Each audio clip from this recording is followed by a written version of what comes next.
All right, we are live. Good evening, everybody. Time being 6:33 and 9 seconds on the date July 24th. This is the Master Plan Committee meeting.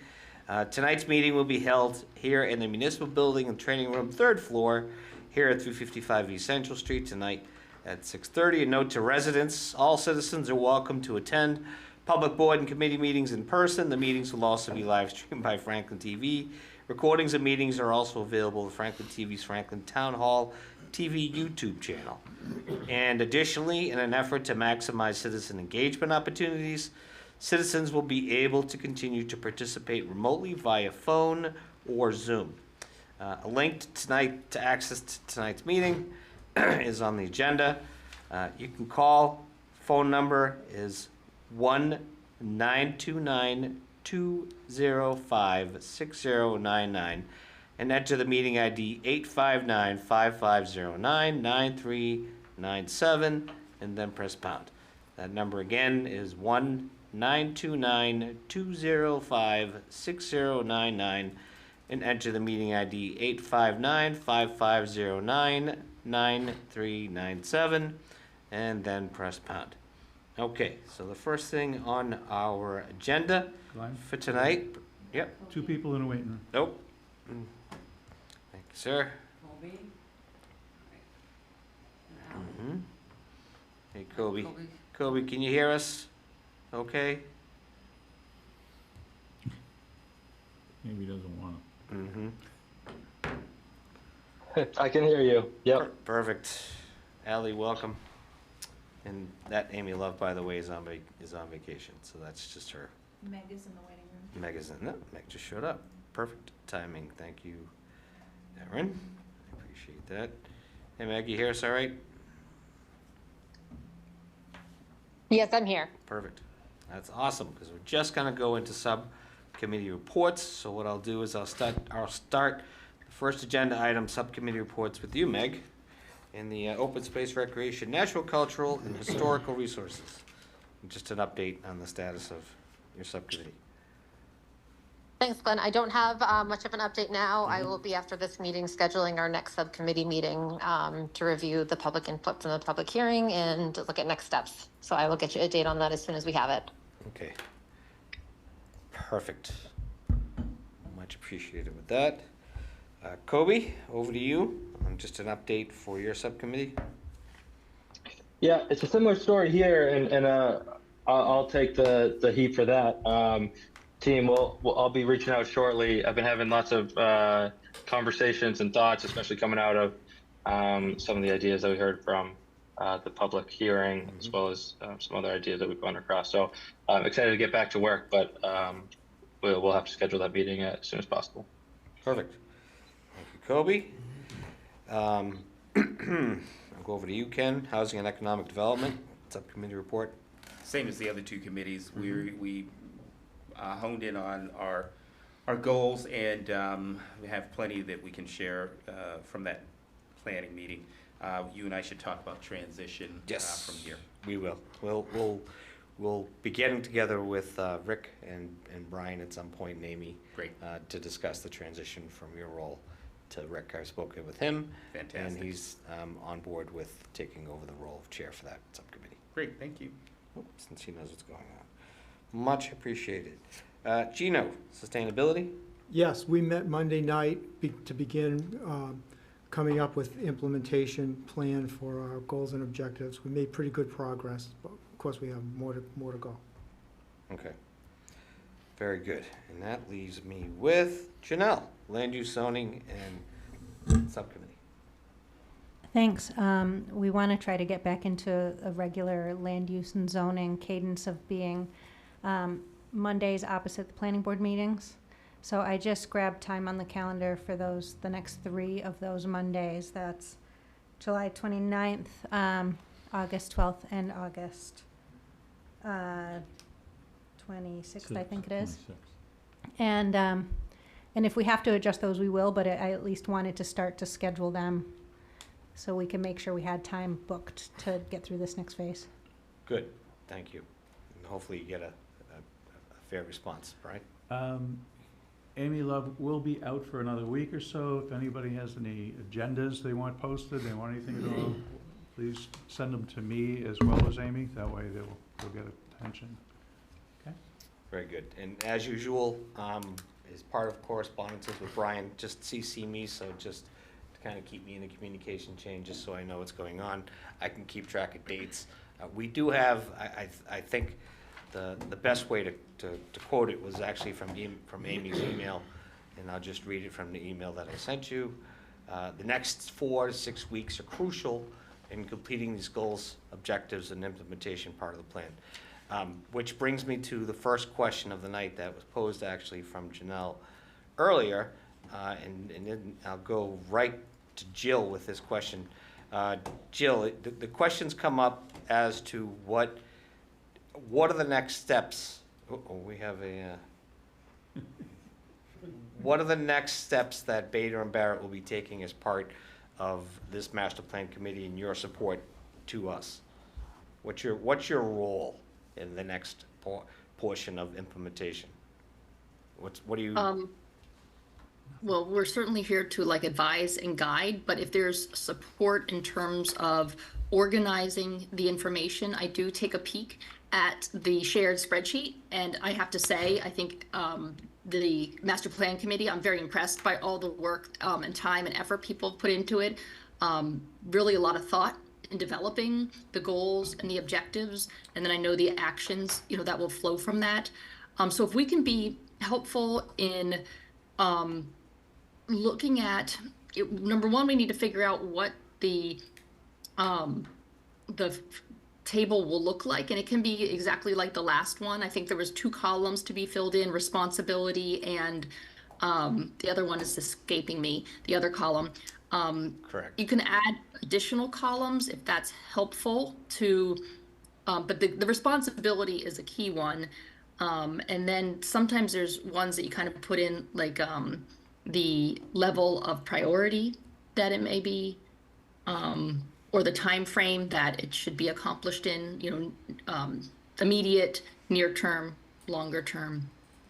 So those are things that I would, Beta and Barrett would appreciate the master plan committee's input on, and Brian and Amy's, of course, as to what the plan was for this implementation plan, of what the desire was, of what information should be contained. And then we can compile it in maybe a more organized or easy to view fashion, because then we can catch things that are duplicative, kind of tighten it up if we can to reduce anything that can be reduced, so it's not an overwhelming plan, without losing any valuable content, of course.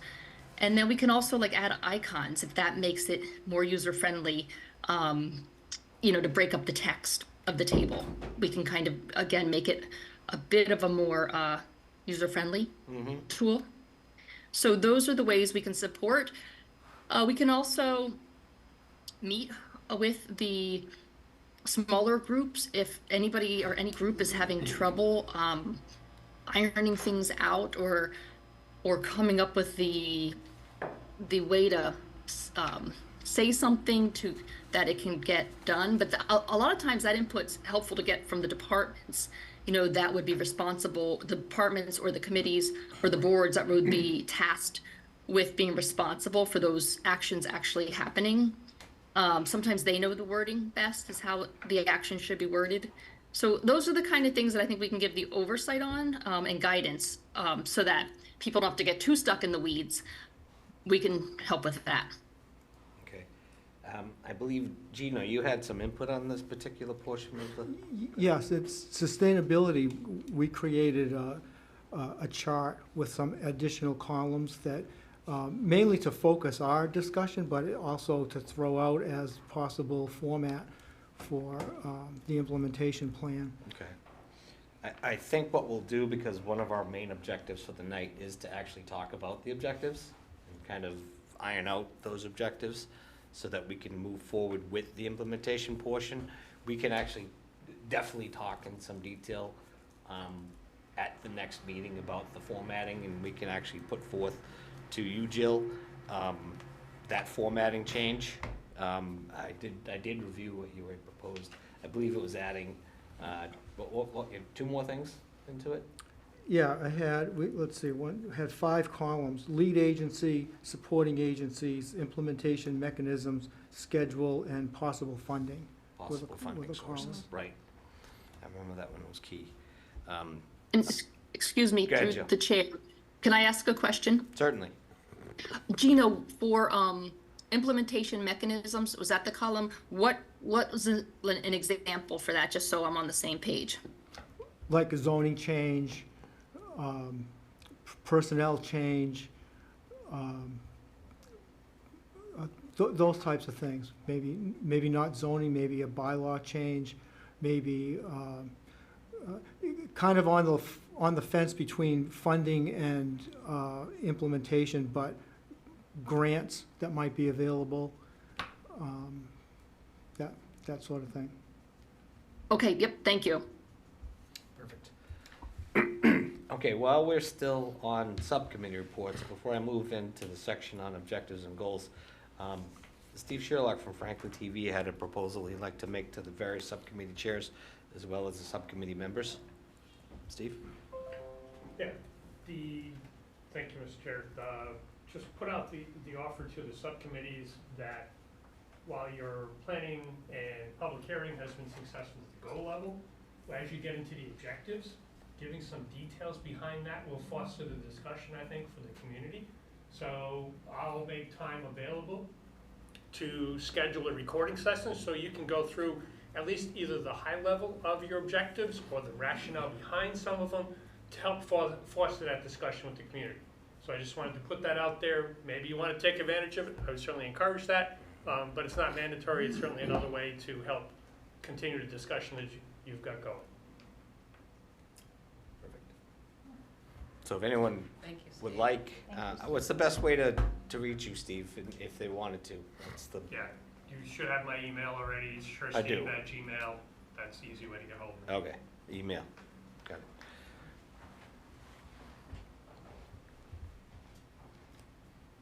Gotcha.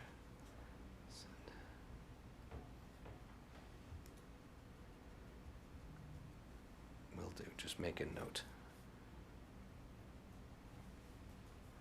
Perfect.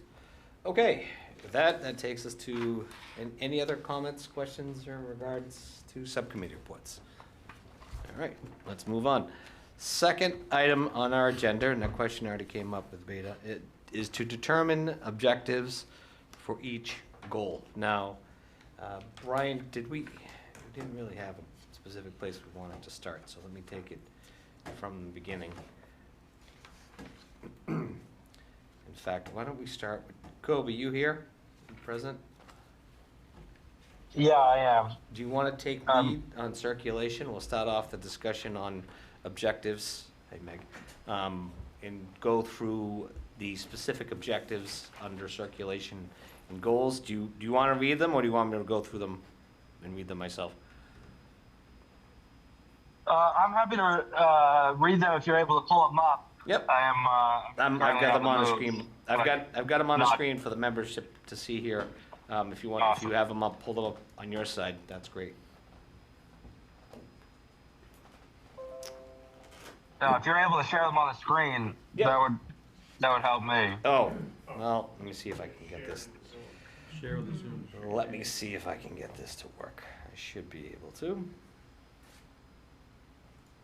But it also, I'm going to get to a point where I'm not on the move. So if we want to, put someone else first, then happy to come back to me. Okay. Either way. Are you coming in, or are you going to be on Zoom for the remainder of the night? Be on Zoom for the remainder of the night. Yeah. Okay. So if you want, I can actually tackle these on our end if you are going to be cutting in and out or potentially going to be dropping out. So if you want, I can take on the circulation goals and we can walk through them together. You want to do that? Yeah, lost them already. I think so. I lost them already. Yeah, I can read off what we have, and I'm going to try not to read off for the sake of time, but Okay. Go ahead. You'll see some of the big things. Go right ahead. And Yeah, you'll also see some of our notes, and I will say we haven't revisited these since, in a while. So there's definitely more build out and thoughts that we had since. But okay, here we are. So the first goal is on sidewalks and pedestrian. Whoop, you're moving around on me. Sorry.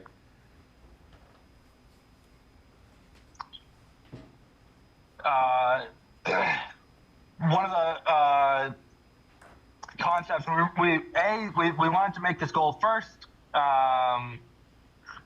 We think that the starting with thinking of circulation from the human level and then building up from there is important, and we really think that one of Franklin's strengths is its walkability in a lot of places, and we should be able to build on that strength. Our favorite places to go to, in terms of economic development, are ones that are fun to walk around, and you could really make a day of it. That means more money being spent, it means more,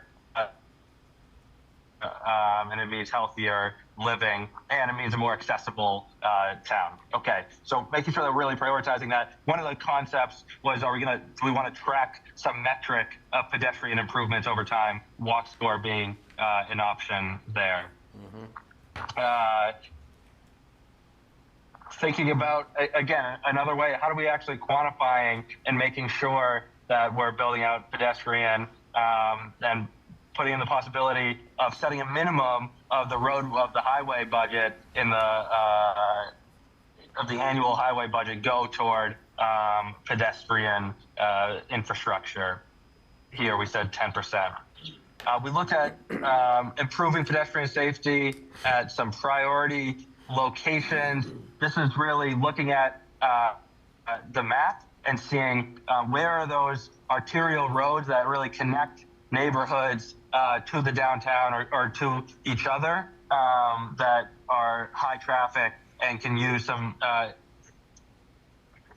infrastructure prioritization. There's your list right there, and it might grow. Certainly improve accessibility accommodations, and we want to be more specific here coming out of that conversation. So naming what the actual accommodations could be, as well as naming some areas that are particularly inaccessible right now. Looking into pedestrian connections between residential neighborhoods and subdivisions. There are a few places, good examples in Franklin that have this, and so looking into opportunities where possible to do those pedestrian connections, which help the kids in the neighborhood get from neighborhood to neighborhood safely without needing to build out our road infrastructure. Pedestrian crossings. This is really coming out of that map and the public sessions we had done. So priority areas for pedestrian crossings are named there. Then we got into our bikes. So, again, working out from the human level, the next is bikes, and there's a whole bunch of improvements that Franklin needs to make on this end. The first is a policy of mandating that we are going to construct a separated bike lane or a shared use path at time of reconstruction of any of the major arterial roadways, which is defined in the mass management plan. So not this is not a policy to go in and add bike lanes necessarily, but rather when we're doing major revisions to those roadways, we should be chipping away at building out our bike network on roads that connect neighborhoods to downtown and again across neighborhoods. Okay, some other locations not on the arterials or on the arterials that we identified as priorities in the short term for high traffic, high connectivity purposes are listed there. A lot of this, the biggest place that we need separated bike lanes to really make, bike circulation useful is along 140. Unfortunately, that's owned by MassDOT. So initiating those conversations with MassDOT that they're helping us build out a separated bike lane there. Looking at making sure that we're providing bike parking at key areas downtown, the MBTA stations, and along public transit routes, and at our schools. And then working with the MBTA, this is actually from the last master plan, and it's a holdover.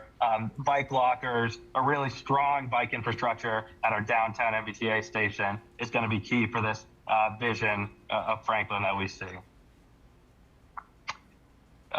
Those are your pedestrian and biking for sort of everyday use, but we also wanted to build out the recreation and alternative transportation options for more recreational uses. So that's working toward connecting the trails to other regional trails. That the trail build out statewide is expansive, and the more that we could tie into that, the more you'll be able to safely move about the state just from interconnected rails. Eventually, when we expand the SNET, especially looking at how we improve that, we're really looking to welcome high bike traffic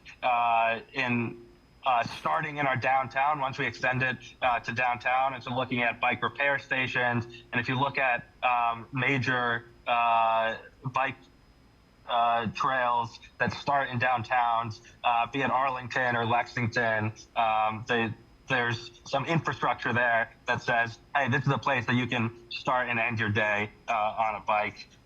Certainly looking at when we extend to downtown, prioritizing a shared use path, a separated shared use path along Cottage Street. That's a major connection that's going to connect the end of the SNET once that goes through to our actual downtown businesses. So you can, really make a day of it, have some ice cream in our gelato in our downtown, and jump on the bike safely from there, as opposed to still starting up the street.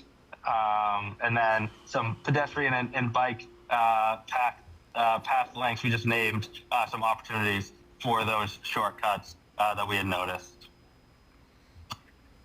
Next is MBTA station, and a lot of this was recently announced, and we're going to build on it. But what we named here is really advocating for regional rail improvements. I was able to connect with a group that's did a specific report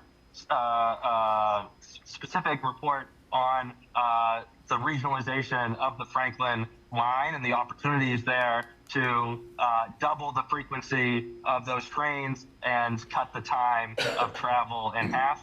That is a key priority that we as a town should be louder in our advocacy for. Certainly improving the platform at downtown station for accessibility purposes, and then exploring, this was even talked about in the session, exploring opportunities at Forge Park because it's such a large parking lot and is getting people off 495. Does that have the opportunity to double as some sort of regional bus transportation hub, and looking into those opportunities? The next is GATRA, and we've started these conversations of what this would possibly look like from an implementation standpoint. But we think a key to circulation in Franklin and really planning around a lower traffic future of Franklin is returning a fixed bus route through, down 140 and through our downtown, which will have, reliability improvements. We finally collected the data from GATRA. Some very, very high percentage of trips are just along that corridor. Those are people that we could be taking out of their cars, getting the buses to, instead of doing individual trips, to just be doing much more efficient pickups, and then let us build out so that when people come to Franklin and want to have a lower traffic lifestyle or a lower car lifestyle, they know that they can reliably move to one of our 140 developments and be able to rely on public transit there. Related to that, assuming that this is baked in, then having some policy that says if you're a new construction build out of a certain size along 140, the town expects you to build a bus shelter and prioritize the bus access there. And then we looked at longer term bus routes on some other areas as we build out those neighborhoods, identifying a longer term bus route. Those are really just going to be conversation points at this point. Not work that we expect to be done in the next 10 years, but starting to think through that as the future of Franklin. And while we're doing all of this, we still want to maintain an on-demand opportunity for those with accessibility and mobility issues, where there still is an option. It's not going to be as reliable, it's not going to be as frequent, but it will be more convenient, and they'll still come to your home and pick you up and take you where you need to be. Again, we got some quotes from GATRA that we're excited about continuing to talk through. And then otherwise building out the education and advertisement of both public transit opportunities to Franklin residents. And working up our hierarchy of circulation, now we're getting into the roads, identifying traffic calming, implementing traffic calming measures for safety, and we identify the priority locations based on public feedback, as well as some of the crash data that we had. And also, and this one's a new one, exploring policy options to limit through trucking on non-arterial roads. This was a problem that kept coming up. Roads like Forest Street, you're getting, large trucks cutting through because the GPS is just directing them there. We've seen in other communities that there's no through trucking signs. We're not sure the legality, sort of the enforceability of those, but we want to look into opportunities to keep trucks on our major roads for safety purposes, because we have some scenic roads that get quite tight, but still have high density residences. Improve deterior roadway conditions. A lot of this and a lot of what our group talked about is how can we be proactive about really quantifying all of the necessary maintenance costs and proactively planning those. The pavement management plan rates our roads and offers some estimates, but we really think that we should be laying out a plan for, recognizing that it can change, here are all the costs, and having real conversations about the massive cliff infrastructure costs that we're facing and why our roadways continue to get incrementally worse over time. We can't just close our eyes to that issue, and so real quantification is the big ask here. And looking at the criteria of how we're planning and policies around weighing all road users, not just our cars. And still, where possible, reducing impervious surfaces, reducing road widths and cul-de-sacs. Those are stormwater. They lead to faster driving. Wide roads, harder stormwater, lead to faster driving and cost more to maintain. And so we've already started a lot of this work at DPW, but continuing that work. All right. Then we got into intersections. We sort of did our high priority intersection improvements and then our lower, and where possible, we're preferring traffic circles as opposed to lights. Those keep traffic moving. They're shown to be safer and more efficient, as we've all felt in our neighboring towns. Again, we identified those key areas. Part of those, one of the priority intersections is really looking at those as gateway to downtown. And so making those these sort of grander traffic circles with signs that say, here are the 4 different directions. You're now entering a slower traffic area. We're going to keep you moving, so you're not just on a stop, but working toward that sort of feel in and around our downtown. And then you have your other priorities, again, looking at traffic or crash data, as well as the anecdotal input that we were getting through the public feedback sessions. Can't remember if we got anything below here. Yeah, this is a holdover from the previous, but continuing to look at our residential subdivision roadways. I think we want to revisit this to be more specific here, but looking back at our subdivision regulations and making sure that we're only designing roads that are safe, that improve pedestrian connectivity, and that don't add excessively to our infrastructure maintenance costs. The final, I think that's the final one, is really looking at limiting the addition of roadways to the public maintenance log. We are already falling behind in the maintenance of our existing public roadways. We shouldn't be adding to that list, at least not unnecessarily. And so considering policies that severely or strongly limit the addition of new public roadways in favor of privately maintained roads, or really in favor of development on existing, infill development on existing infrastructure. Another holdover, identifying opportunities for funding to pay for everything that we just said.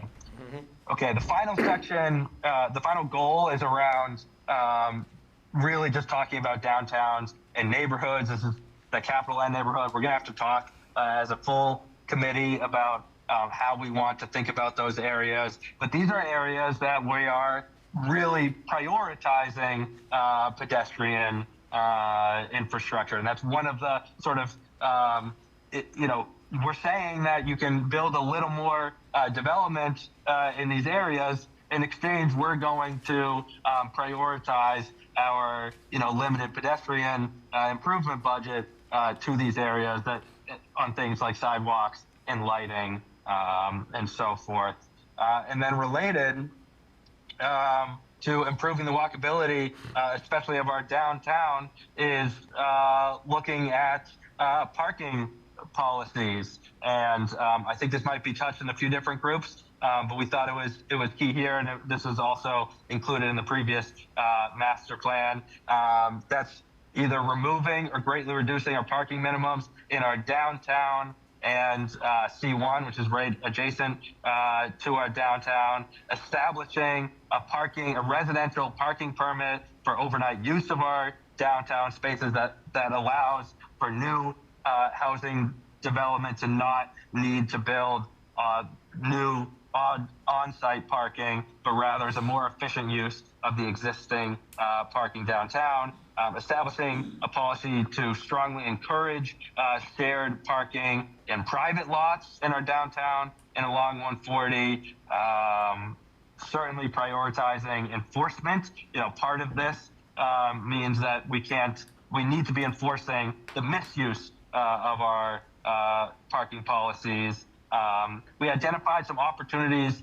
We think we're confident that there is ample public parking spaces in and around our downtown to meet all current needs, but we're aware that we have higher aspirations, and so being proactive about identifying opportunities for lease or purchase of new, of current lots for new publicly managed lots, and we have a list there of possibilities where the town can come in and either lease them for the private landowner or outright purchase them and then have them be publicly managed lots as opposed to privately managed.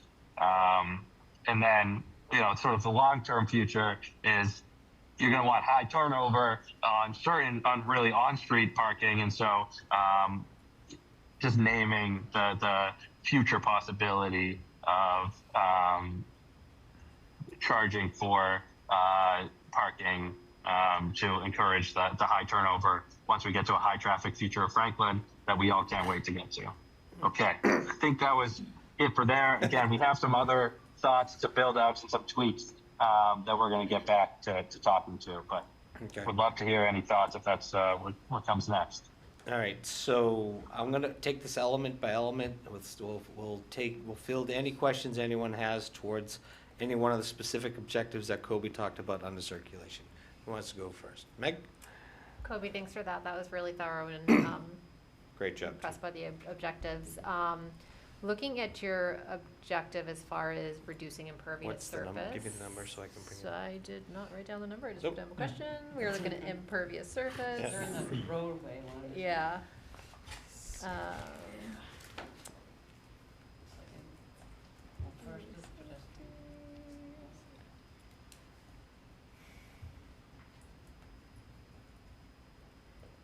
C3 2D. 2D. Got it. C3 2D, right here. Yeah. So obviously, as far as open space and natural, cultural, historic resources, reducing impervious surface is certainly important, and something that we want to think about. I just think we need to probably all make sure that we're working together on our thought process around that, because I know we're all then looking at the same goal Objective. of looking Right. to improve walkability of the town as well, and that's going to include sidewalks. And I know one of our goals in open space and recreation is looking at sort of this green emerald connectivity of neighborhoods and open spaces, and sidewalks are going to be needed for that. So I think we need to just be cautious of how we're wording it, that we don't want to be fully limiting all of our, reducing sidewalk areas, if we really do want to have this vision of a connected town with connected open spaces, connected neighborhoods. So I think it's going to be just a fine line of working together to make sure that that's worded correctly for all parties involved for the town. I know. Yeah. Go ahead, Kobe. No, I think the point's heard. It's a good point. Yeah, part of this, and we've seen this around like sort of the Coronation Drive area, Barron Road. A lot of those non-high traffic roads are double sidewalked with the wide roads, and the removal of a sidewalk is part of this, but being clear as to when that makes sense and when it doesn't. Yeah, exactly. And often it won't. Yeah, I think it's a great point. Thanks, Kobe. It's one thing that the community's been doing over the years as part of trying to meet the MS4 requirements for the permitting.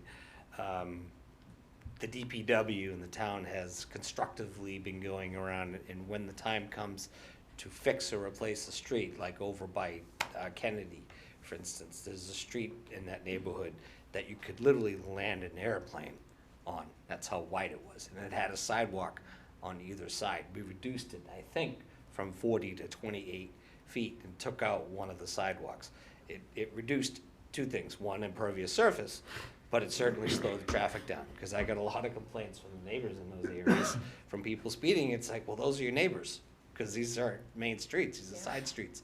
So, but there is a pathway that actually leads back there from one neighborhood to another adjacent neighborhood, and it's just kind of keeping those pathways interconnected to kind of keep the neighborhoods connected. But I agree with you, adding additional pathways is going to add more impervious surfaces, but we have to be mindful of keeping that connectivity and not losing it. Yeah, so I as think we- we're just going to be wording it correctly to make sure that all paths are set with the right mentality for what we're looking for.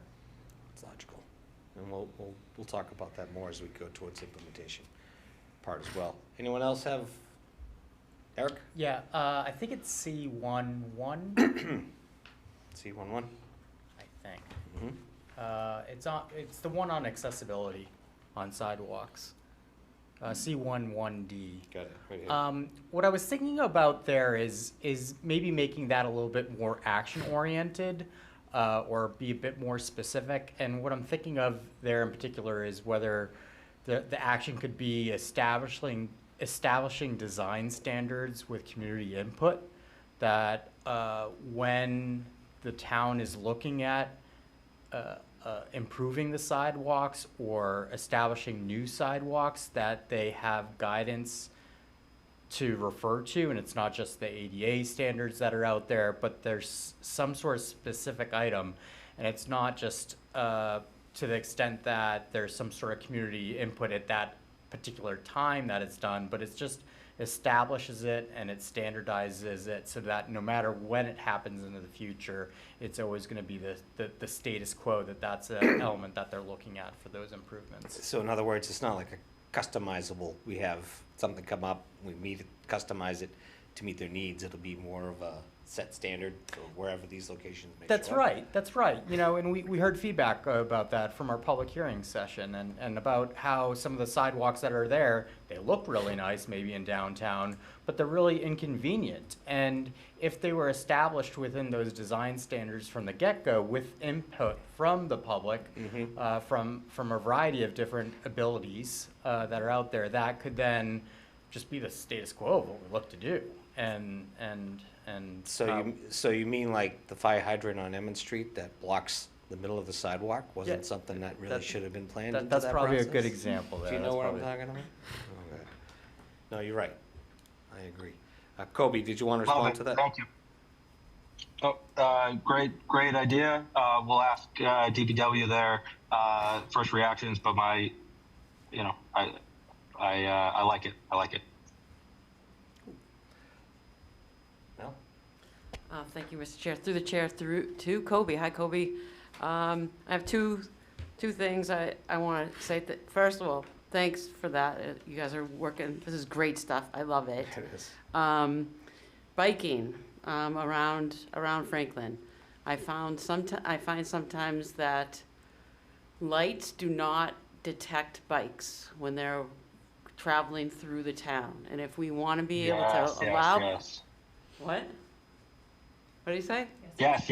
Okay. Great flag. And so especially the Cottage Street 140 interchange, that one does not detect bikes. So if we want to encourage bikes coming up, if you're looking to improve that for the SNET eventually, that's one that really, like, you can get when you get onto 140 from Maine, it detects you, but coming out of Cottage Street, you can't change the lights there, and it's very dangerous. Okay, that's one thing. The other thing, the parking requirements and minimums and removing those things and shared parking, I love that. I don't want to wait, to be honest with you, for the master plan to be done, but I think that's great stuff. So thanks for putting all that stuff down. Okay, that's it. Janelle, you had a question? Okay. Anyone else? In regards to circulation? First of all, Kobe, I want to thank you. Oh, I'm sorry, we actually have an audience member on Zoom land. Laura, just name and address, please. Hi, Laura Dew, Barron Road. As you're talking about this, and since Barron Road is currently under construction and we do have sidewalks on both sides, is it possible to remove one side while the road's under construction now? Or is this something that we need to wait on? Do we not already have plans to do that? There's I don't know what the plans are. Yeah, I don't unfortunately know what the plans are off the top of my head either. Brian, I don't know. any If they already thoughts on it? broke ground, there's, you know. Laura, usually when we redo a road, they've already decided like how it's gonna be put back together, but Right, that's what I'm saying. If and they you- already broke ground, they have a contractor. and which is usually implementing. we do take that sidewalk out, We but do we could look typically, it yes. up and find out. Yeah, we don't, I apologize, Laura, we don't know that answer off the top of our Yeah. heads. But, Yeah, no, I understand. I'm just thinking, since the road is currently under construction, and just when this was brought up and you're talking about it, and I know they literally just put in new parts of the sidewalk for accessibility. It would just make sense that, well, the road's under construction. I mean, I don't know how the rest of my neighbors would feel about it, but just in hearing it and just kind of thinking about it, if it was something, that would need to wait. okay. What was the name of that street again? I'm sorry, Laura. Baron. Barron Road. Barron Road.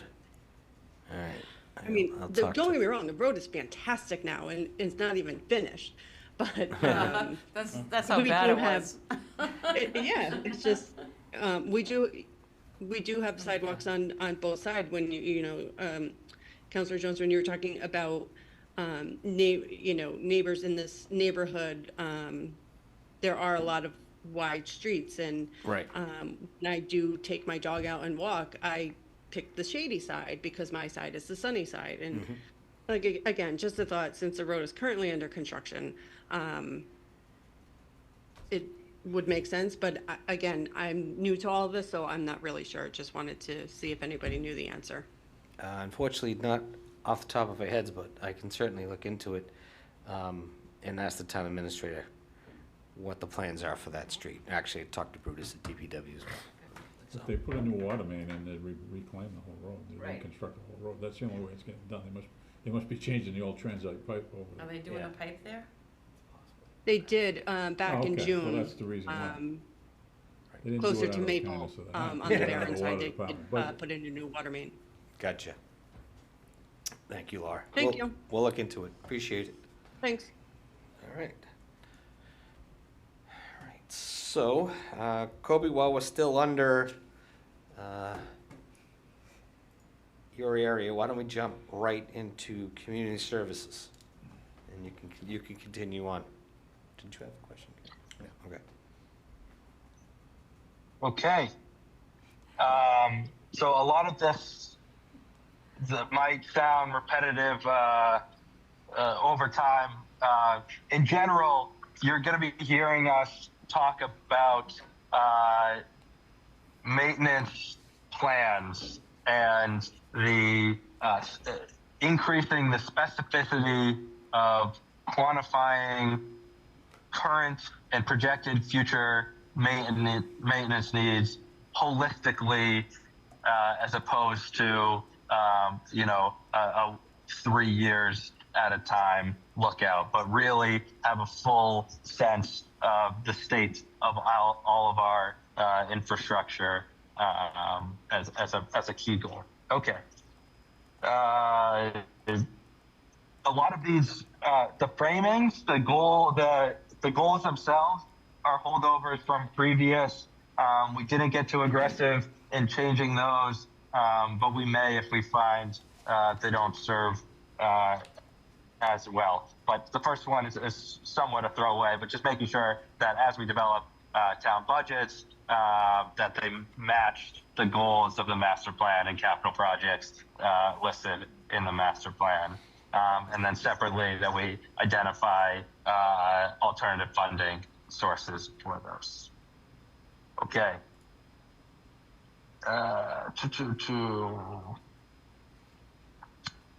Next goal area, is that all water-based?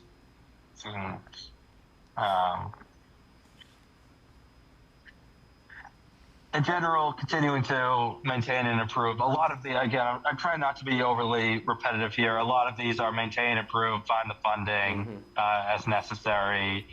We need to have more conversation. We need to get back to DPW. They started to comment on some of our water needs, but get back to them so that we can be as specific as possible in these sections. Right. You can keep going down. Okay.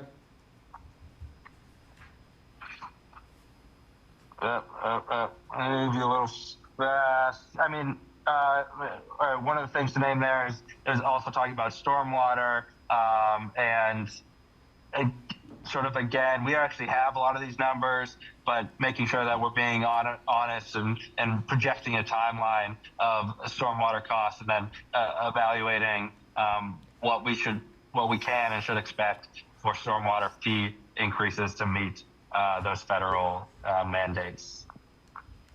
All right, now the next one, superb delivery of public services. This is going to go service by service. A lot of these we have more thoughts and build out on. We talked to all the department heads. We want to get some of them back in as we talk about actual implementation. Fairly generic stuff. One is sustainably fund communication staff. As we think about services, that we're really pushing ourselves not only to talk about maintaining current services, but what are the future needs? Where are we falling short? And we want to be carving out budget for.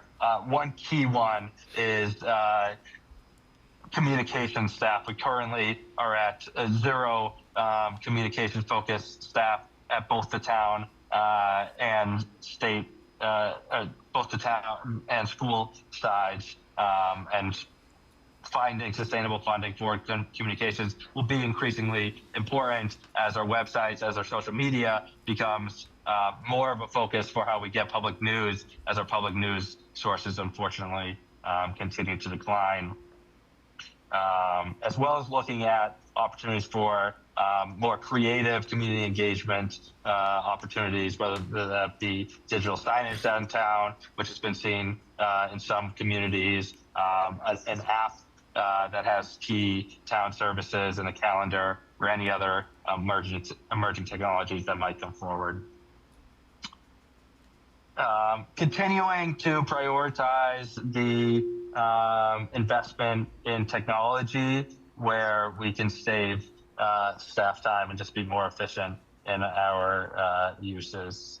As well as improve, we did hear some comments that our online bill capabilities are a little behind the times. Yeah, And, antiquated. should be brought up to date. Okay.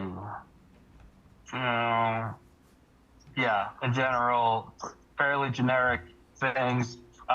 Some specific ideas that came forward. Exploring fees for non-resident use of Franklin Senior Center. An increasingly high percentage of senior center traffic is from out-of-towners. That's great. We love that they're here. But this is also publicly funded resources that should be prioritizing Franklin residents, and is a revenue opportunity for those coming from outside.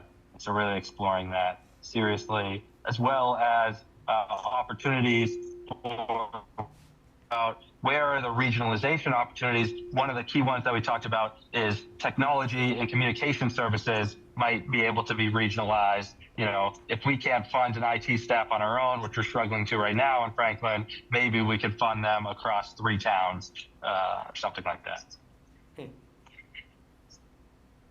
Okay, now we're getting into the maintenance of buildings. Again, a lot of this is about quantifying the actual maintenance cost, the full building cost and state of everything. Also looking into the possibility of a regional compost collection system. Composting is of increasing need. It diverts waste from the waste stream. It saves a lot of people money, which means that there's a lot of money in those willing to host compost. We happen to have a transfer station with room to grow away from residencies with easy access to the highway. It's an ideal location for a compost transport system of some size, which both saves our waste money because we're going to be able to divert at lowest possible cost, but also is a real revenue gain for the town if we can move forward. So looking into that. Constructing the new police facility. This needs to be revisited, especially in light of some of the conversation that has been brought forward. We're probably going to decrease the specificity here, but knowing that a new police facility is necessary, and we tried to be as specific as possible where we could to say, well, if this moves here and this moves here and this moves here, then it all works out. That to us was more helpful than just naming future needs, but there might be some places where we can't quite do that in the master plan. Improving the fire emergency response in the northern portion. That's either going to come in some partnership, in the form of some partnership in Medway. That was actually a holdover from the last master plan, or it's going to come in the construction of an additional satellite fire station in the north side of town. We named a place, or I threw a place on the map, but we probably won't get more specific than that at this point. public library has a large vision for increased services if they only had the space, and so really developing a sustainable funding source for continuing to improve and evolve the public library, which will only get more important as a cultural hub in Franklin. And we looked at some possible revenue opportunities. This was an idea really from the group that was seeing that, we have a beautiful library, and there are opportunities for possible revenue of people that want to use that space.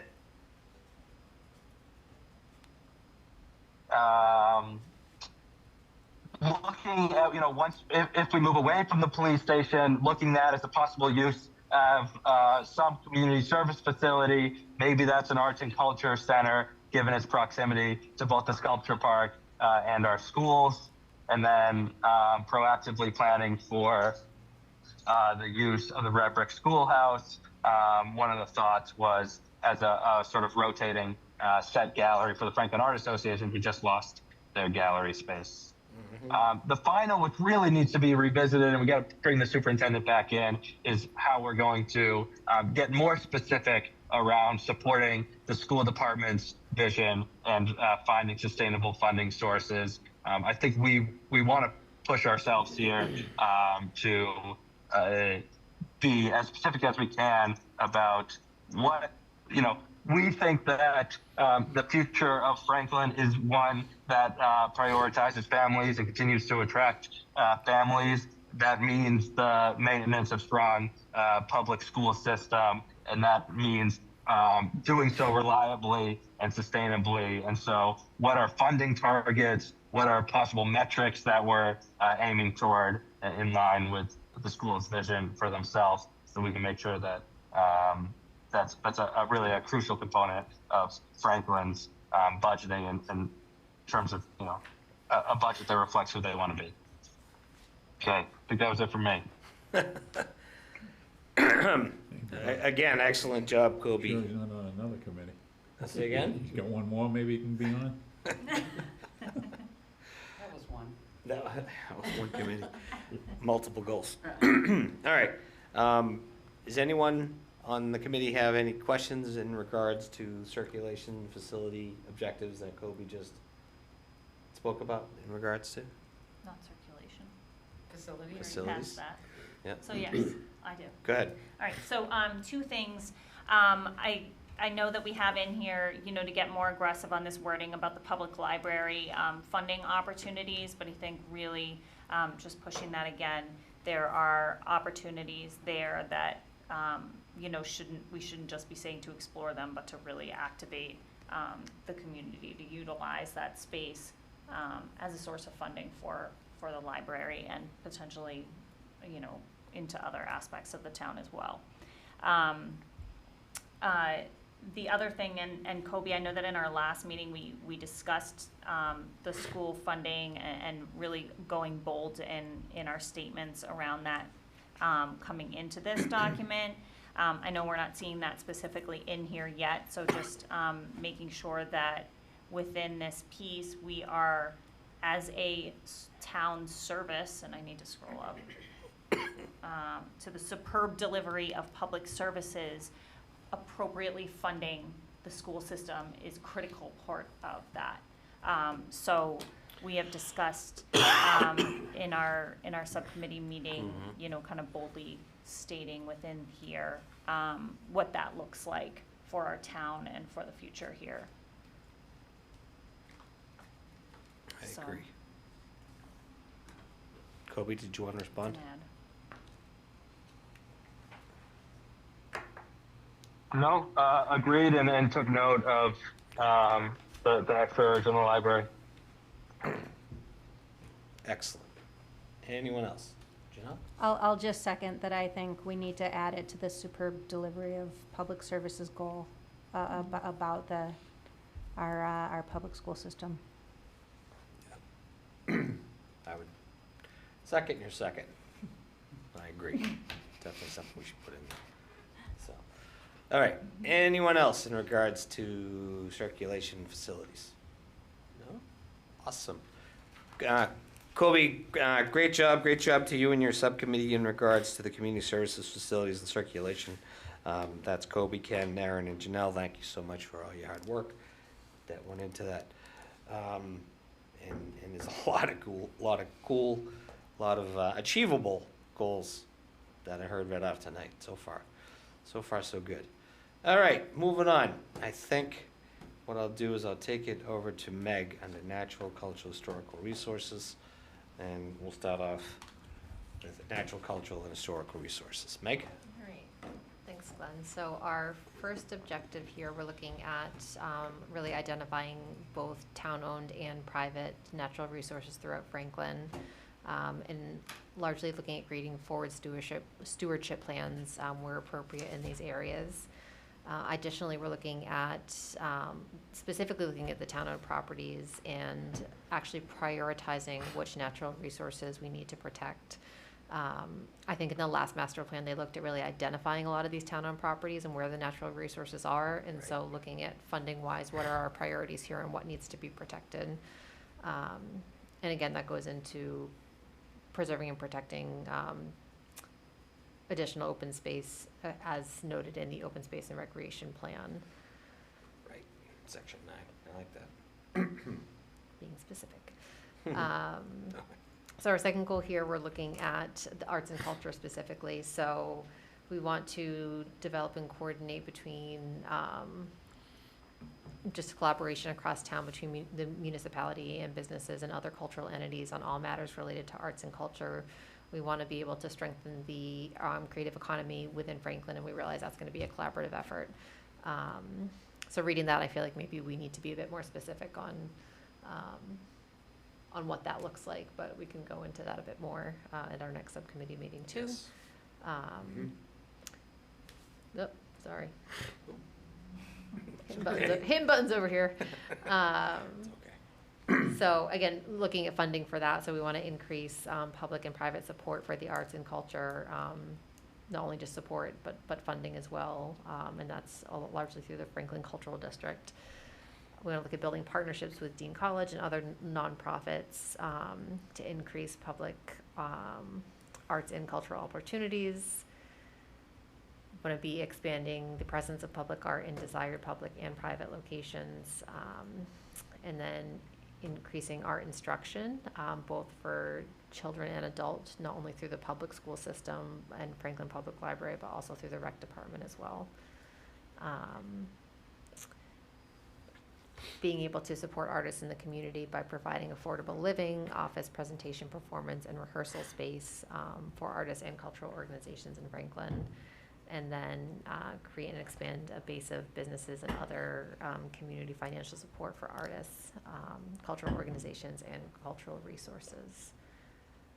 And again, just to kind of take a step back, as Kobe had said as well, these objectives have not been updated since the public hearing, so we're certainly going to take public input and update as we go.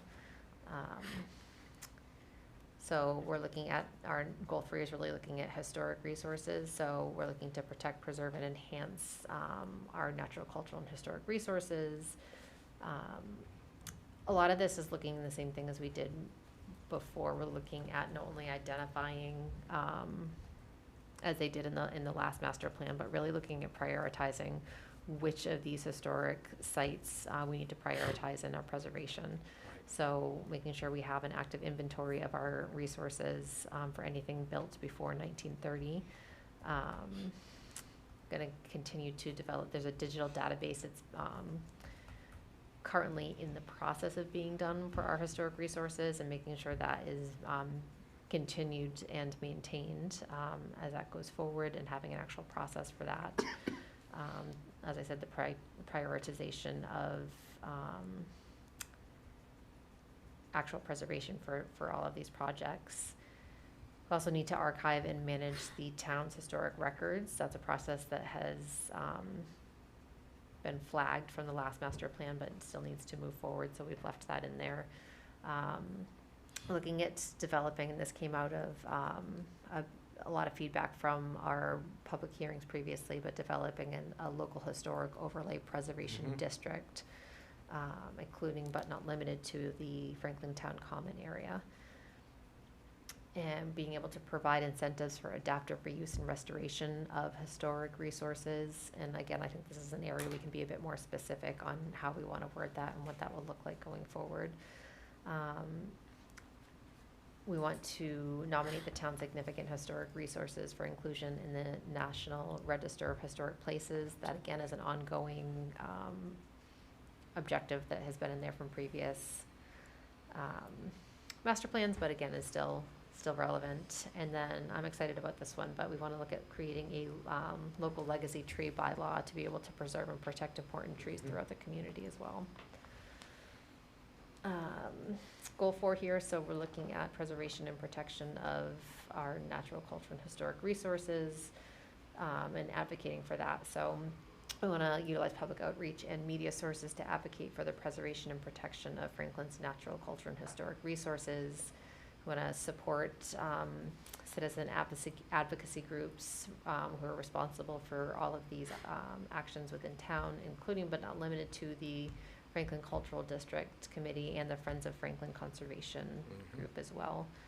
I want to make sure that we're highlighting education for both residents and organizations about best practices for public and private protection of our natural, cultural, and historic resources. And then we thought it'd be really interesting to develop reference guides. Again, it kind of goes along with our previous objective there, but all around that education component for our natural, cultural, and historic resources. Looking at sustainability, so growth management and sustainable development and low impact development techniques to preserve, protect, and enhance our natural, cultural, and historic resources. So that's things like looking at the zoning bylaws to that require low impact development, specifically in sensitive natural resource areas. Looking at best practices for preserving the health and longevity of the town's resources. Looking at financial assistance to be able to do all these things. And then again, just following the open space and recreation plan for 2024. The last thing we have in there as an objective for that too is looking at potential increase of the CPA.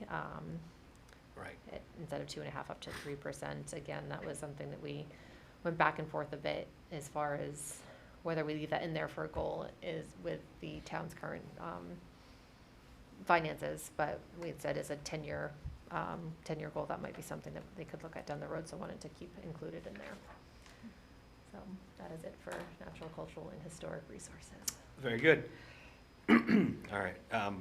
While we're under natural, cultural, historical resources, does anyone have any questions in regards to the goals that Meg just read, that they flagged or wanted to comment on? Kobe. Go ahead, Kobe. Yeah, no real question. I just wanted to underline the support for the preservation of trees. I don't know, again, the enforceability, what options we have, but continues to sadden me to see particularly our street line trees, which not only are beautiful, add to the feel of the town, but also improve traffic safety. The removal of those will lead to faster traffic speeds and pretty dramatically can change the feel of Franklin. Would love to see us look into just what our options are as a municipality for limiting the private tree removal, particularly on our oldest trees. And then also wanted to lend support for the historic district. Thank you for all that work. Thanks, Kobe.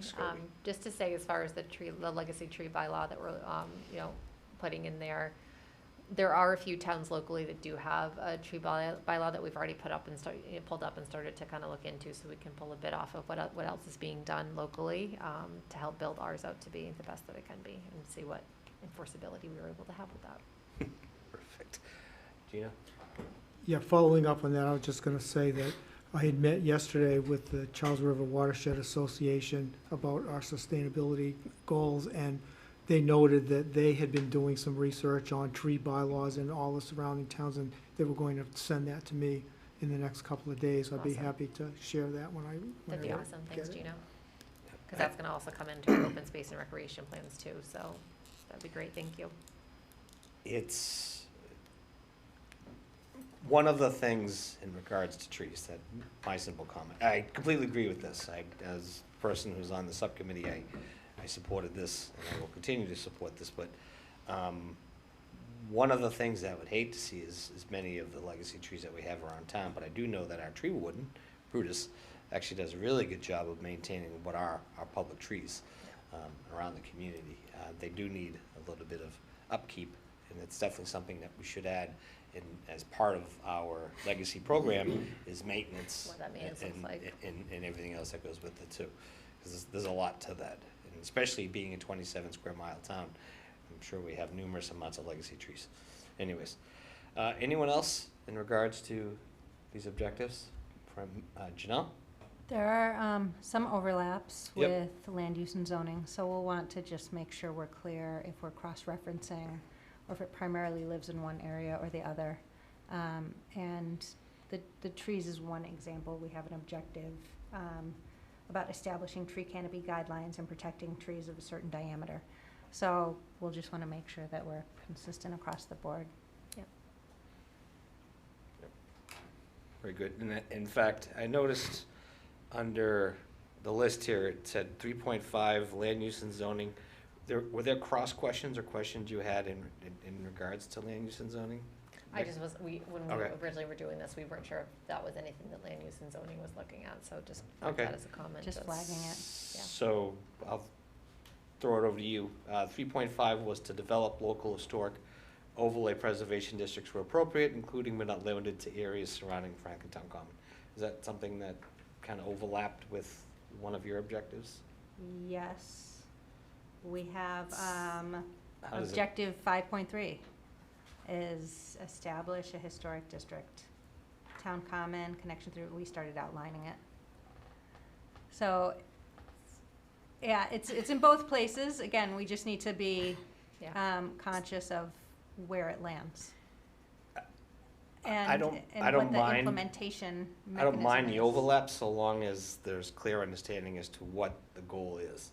You know, if you know, with the tree canopies, I can understand the land use and having to have X amount of trees, certain sizes to cover shadows and other stuff for land use. In land use, both of these, the historic district and the tree canopies, falls under the goal of providing guidelines on Franklin character. Okay. I think more importantly, it'll be making sure if we are gonna leave them in both spots, that our implementation is the same. Yeah, Okay. so I'll leave those as flags that we're both working on those, and we can follow up and Yeah. figure out what that looks like. Perfect.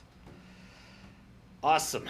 Well, while we have you, Meg, why don't we just jump right on over to open space and recreation? Does anyone else have any questions on the last one? So open space and recreation. Awesome. So our goal one is just looking at public awareness and access to open space and recreation areas. So our conservation director has done an excellent job making sure that they have an inventory of all publicly and privately owned open space and recreation areas. There's some great resources for that. So we just wanted to leave that in there as actually maintaining that inventory list to make sure it doesn't fall behind.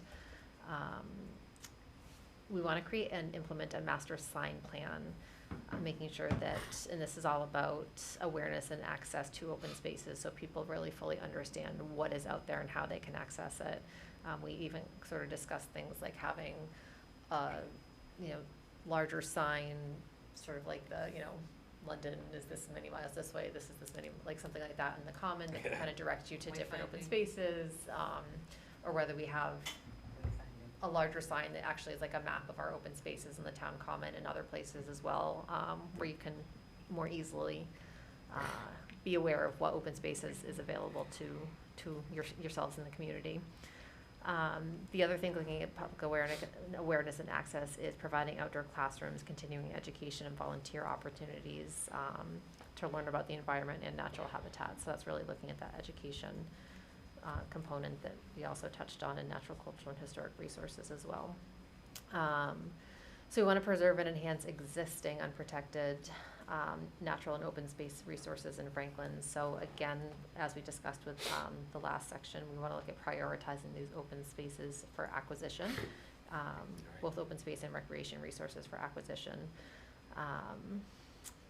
We want to look at how to protect, restore, and rehabilitate important ecological resources in Franklin. A lot of that's looking at our water resources as well. We're looking at implementing growth management techniques to preserve natural and open space resources within town.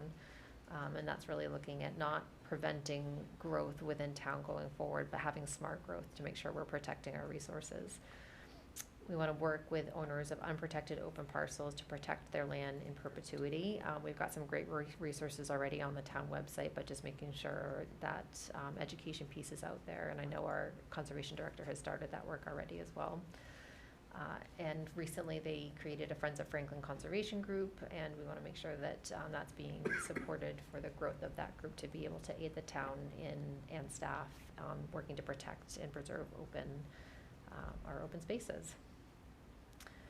So go through, we're looking at inclusive and accessible passive and active recreation to meet the community's evolving needs. So we want to make sure we're prioritizing the planning of accessible passive recreation, not limited to, but including Maple Hill and Schmidt Farm. We had a lot of feedback in our open public hearings previously so far on those two specific sites and how people can have access to them. So those need to be a big priority in this master plan for people. Wanting to make sure they're regularly evaluating and maximizing existing recreational resources where appropriate, and assessing the town's evolving needs for passive and active recreation, making sure that they are inclusive and accessible, diverse, and cost-effective for all ages and abilities. We want to improve access to and ensure the availability of sufficient and accessible off-street parking for our open spaces, open and recreation areas. Trying to think back to what Kobe was having for his looking at parking and such, and I don't think it really hit on open spaces. You were more looking at downtown and that sort of thing. So I think this kind of falls separately. And then this is sort of talking about that, green emerald necklace sort of concept, but that connectivity between the recreation areas and conservation areas, in creating corridors for wildlife as well. Kobe gave you a thumbs up, by the way, in your last Thanks, Kobe. comment. So. That was cool. Awesome. So we're looking at, for our next one, looking at just the sustainability of what needs to be done in town as we design, construct, operate, and maintain our public parks and playgrounds. So we want to actually establish sustainability guidelines for park design, not only for the refresh that's going on with a lot of the different playgrounds and parks, but for any new acquisition as well, including Schmidt Farm and Maple Hill, so that we have actual guidelines to look at going forward as we build out these spaces. Right. So looking at renewable energy sources, recycled materials, native and low water use plants, the permeability of surfaces to improve groundwater recharge and reduce erosion, filter out pollutants, etc. We want to continue to incorporate thoughtful design in parks and playgrounds that include shade trees. So this is probably, Janelle, another area that we'll want to talk to, but looking at trees within parks and playgrounds should be good to go forward. We do have our Tree City USA status that we want to maintain, so that's in there as well. Mm-hmm. We want to expand and improve recycling operations at parks and playgrounds and at special events within the parks. And then again, so here's another tree bylaw, different from our previous one. I'm not looking at a legacy tree law, but looking at an actual overall tree law to ensure protection and preservation of trees through demolition and construction on residential, commercial, industrial, raw land, and special use land. So that's public and private. Correct. Yeah. And it's not saying, again, this isn't about limiting construction and making it harder to build things. It's about doing things in a smart and sustainable way for our community and for our environment. And then our last goal and the objectives with it are, again, looking at funding for all of these things. So we're looking at, potentially increasing the CPA percentage to 3%, maintaining our Green Communities designation under the Mass Green Communities Act to work towards achieving a Green Communities 2 or higher level status, investigate grant opportunities and grant proposals in support of the projects above, and investigate potential partnerships with other local nonprofits and educational organizations and businesses. Perfect. And that is it. Nice job. Nice job, Meg. I drank all my water already. I know. It's a mouthful. All right, so I'll open it up to the committee, for anyone who has any comments or questions in regards to any one of the objectives that were just discussed under open space and recreation.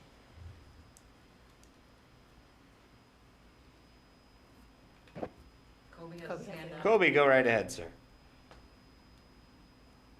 Yeah, apologies. I'm limited because I'm making my way through an airport and don't have this all in front of me. Did we name specifically the SNET trail and the opportunities, the expansion? I just want to make sure that's not lost. I think it's the single biggest opportunity we have as a town to improve recreation. I will be honest, Kobe, that is absolutely not in there. Other than where we're talking about, 1.1. but this net specifically isn't Oh, called out. no, it's But not. absolutely, so I think it comes in a couple different spots. But does. you're right, we should call that out specifically, and we can add that in. Thank you for highlighting that. We could make that the fourth objective, say objective 1.4. Just add that in as. I'll let them get how it fits. But anyway, that point. And then the other was this, and again, apologies if you said it, but this long-term identification, or maybe not medium-term connectivity. Been called the Franklin Greenway, but the connectivity of Franklin trails to cross-sect the town. There are a few key parcels that if we can purchase, you could really make your way impressively across the town just on interconnected trails, or almost only on interconnected trails. Was that named or explored at all? So it's definitely included within our objective 3.5 on increasing the connectivity to and between Franklin's recreation areas, conservation areas, and open space, and by creating corridors for wildlife and recreational use. I don't think we specifically call out which parcels would be key, but we can certainly look at adding those specific wording in for that. Yeah, thank you. And in general, we attempted to strain ourselves to be as specific as possible, and I'd encourage others to, as well. And these objectives can have sub-objectives, certainly, but, if this is going to be useful to the town, it's some future administrator saying, oh, this parcel is aligned, it's named specifically here. And so any opportunities that we have to actually name those areas, I think we should.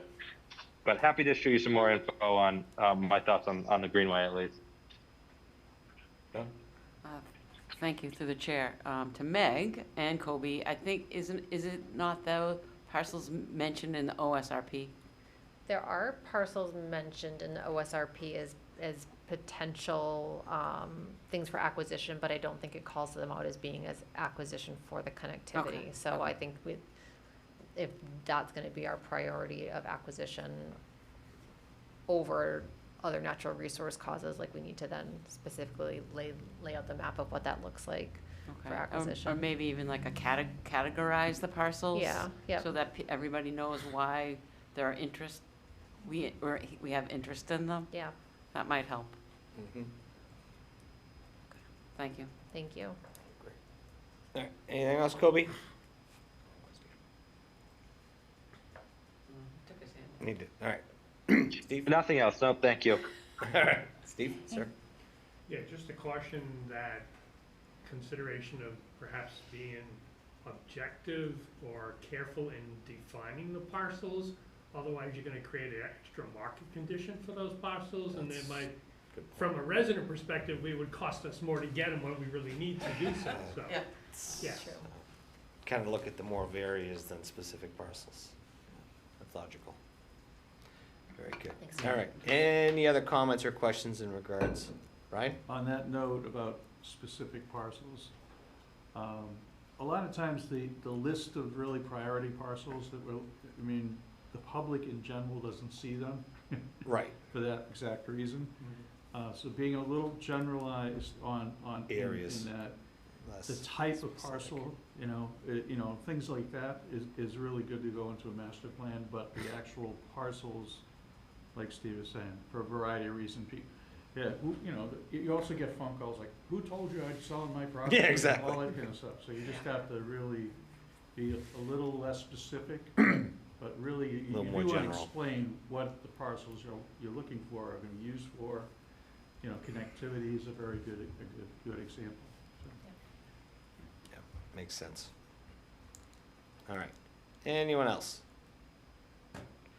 Well, since we had overlapping items with land use, I think I'll shift it right over to you, Janelle, to cover land use and zoning. All right, great, thanks, Glenn. Thank you. So this section has pretty much only been edited because we shuffled things around the last time we met. And then there's lots of highlights and notes, if you remember correctly. So our first goal, which was further down the list, and we bumped it up to goal number 1, because we feel it sets the tone for land use, is the goal to preserve and enhance existing unprotected natural and open space resources. So the objectives under that, the first one is the primary objective is to encourage redevelopment versus new development. And this sort of flows through the rest of the land use and zoning section.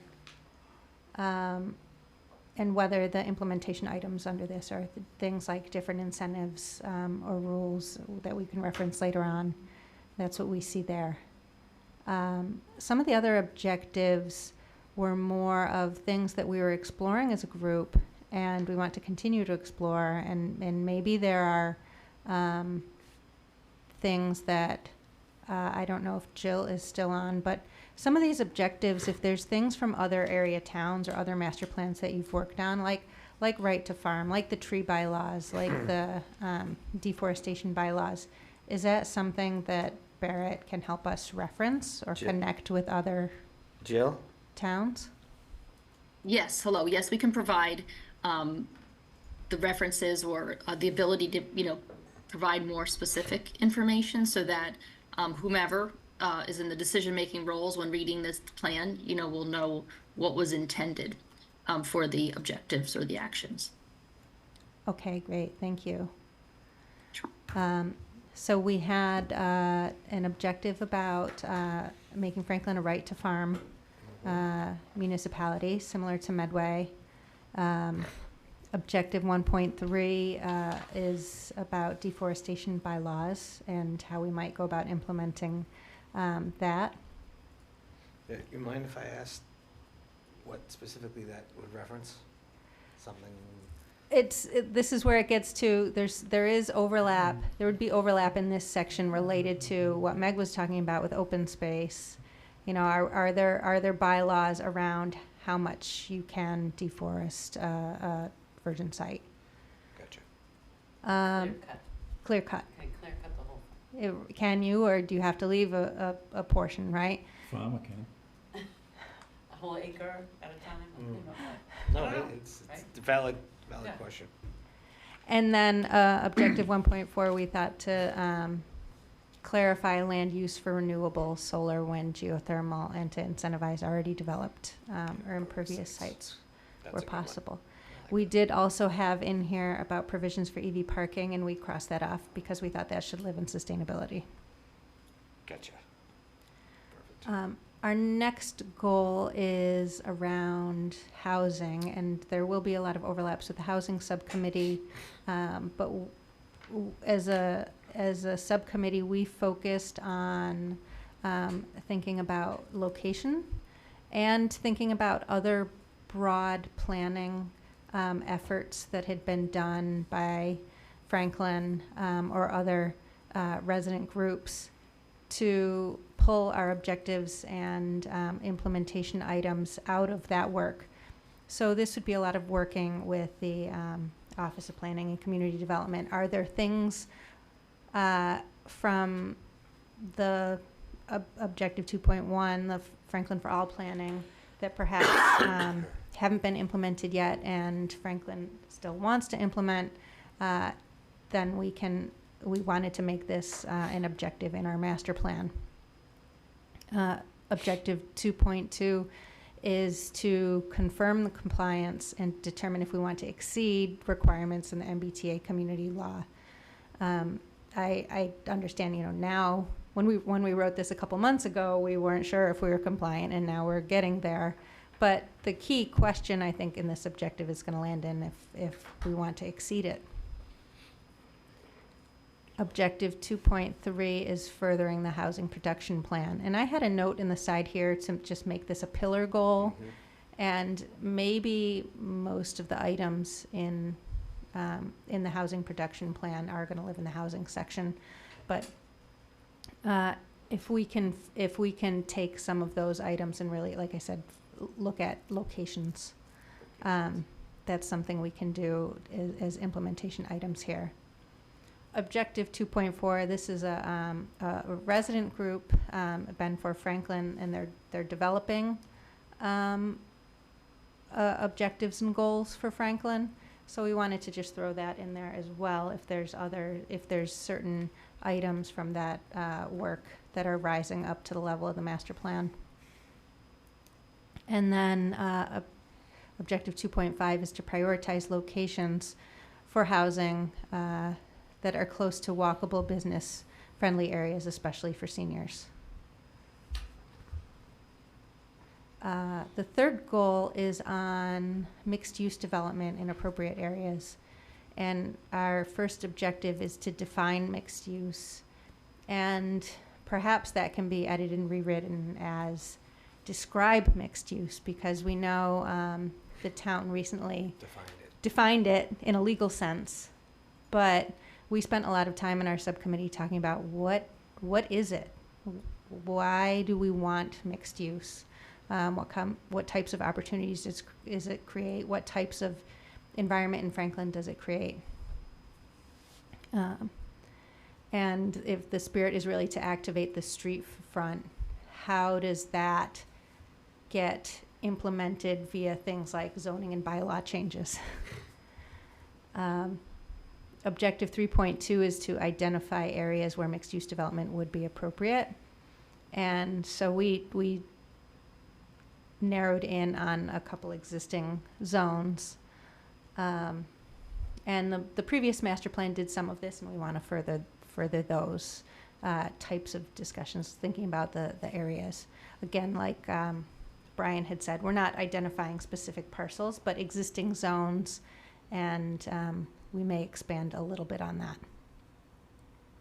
Objective 3.3 is to assess past efforts and recommend adjustments. So there were a lot of mixed use objectives and implementation from the previous master plan, where they were just assessed as, not relevant or not actionable, or a couple that were implemented but maybe not as successfully as intended. So we've started talking through those as well. And then Objective 3.4 is to add residential to mixed business innovation. And we talked quite a bit about this because that takes the mixed business innovation zone very similar to commercial one in terms of the being mixed use. But we really liked the artist and industrial and existing facility pieces of the mixed business innovation. Those were sort of the drivers of it. And we thought that could further the goal from, or the objective from natural and cultural historic resources for artist housing. Goal 4 is about, so we've gone from housing to mixed use to business, and the goal is to encourage expansion and retention of current businesses and attract new businesses in the appropriate locations. 4.1 aims to engage a task force to explore the following and other opportunity zones, and we outline some of those zones. Some of these are holdovers from the previous master plan. Some of them are ones like Gorelick is called out, and we suggest a Franklin Bellingham planning study as an implementation item. And then I just put in a note after our public hearing that it will be important to balance industrial opportunity with mixed-use opportunity in that location, because that is one of the few remaining industrial zones in Franklin.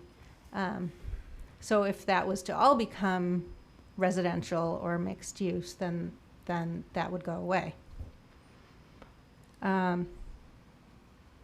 We also we identify New Style, the crossing, especially thinking about where the SNET could land, SNET landing there. Route 148 at the edges of the downtown commercial. Underused parking lots, and Superfund site on Fisher Street Yep, extension. Yeah, that happens to be 300. It's 300 Fisher Street. This next one, Objective 4.2, came up in our last subcommittee meeting, where when we were really looking at the amount of industrial land left in Franklin and thinking about some of the current challenges with our overall town budget, we said we should put in here an objective to increase the percentage of commercial and industrial land use in the town.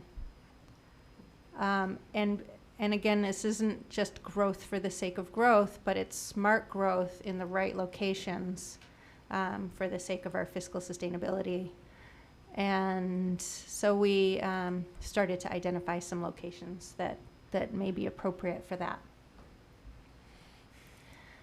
Objective 4.3 is to build off of the C1 amendments, which feel very successful, and consider expanding some dimensional criteria to other zones. And this is things like less parking requirements, street frontage requirements,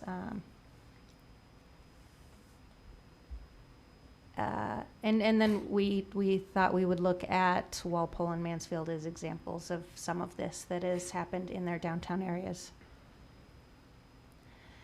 4.4 is to expand C1 and general residential 5 to increase housing density near commercial centers.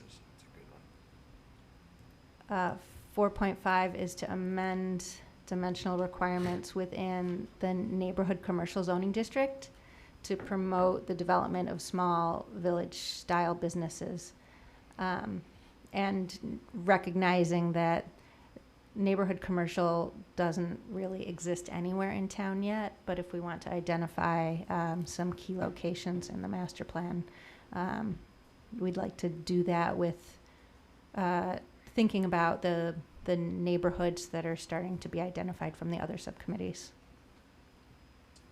And then 4.6, amend the town zoning bylaws to encourage more shared parking. We've talked about this. This is one of those themes that goes through quite a bit.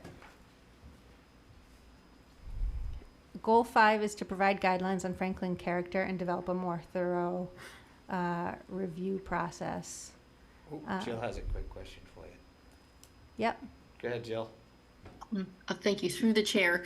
I'm sorry to interrupt this section. You're doing a great job of explaining it. I only have a few more minutes I can be on, and I did want to ask the whole committee a kind of a question and just to see if anybody had any questions on where we are and how to get to where you want to be, you know, in terms of like timeline and tasks. So I do apologize though for interrupting land use, and if you want to continue, that is fine. We can do it when this section's finished. She's almost done. Why don't we, if you have a few minutes, I would just like her to finish going through the objectives, and then That sounds great. Thank you. We'll look at the timeline you're questioning as soon as she's done. Perfect. Thanks. Sorry, Janelle. Yep. All right, we want to develop form-based codes to define character in certain parts of town. So these would be in downtown commercial and possibly C1, to sort of get at that active street front and the scale that as a subcommittee we've been talking about. It feels appropriate as for this Franklin character.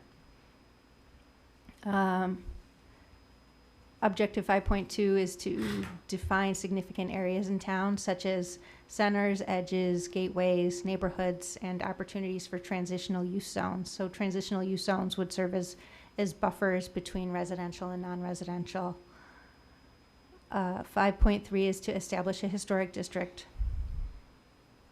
We've already talked about this one. We've talked about the next one and tree canopies. 5.5 is to elevate the Design Review Commission to an approving board. 5.6 is to require limited site plan approval for use or reuse. We talked about this in our last general meeting, and this one may go away. This got into a whole side conversation about blight and are there safety checks, and so we'll talk through this one as a subcommittee at our next meeting. And after Jill goes, if people have other comments on it, happy to talk it through tonight, but that one may go away. Goal 6 is to make the permitting process more transparent, streamlined, and in alignment with overarching town goals. So the first one is really to clarify the process and potential benefits for residents and interested parties. You know, maybe this is a standard clear checklist for developments or something like that that can be posted. Next is to reduce the time in process from start to finish. Then we want to improve. Just Yep. for clarifications, that the specific process or the permitting process or The- what process? The permitting process and different review processes, and to Gino's comment earlier about the implementation mechanism. You know, what is this? Is there is there another person, right?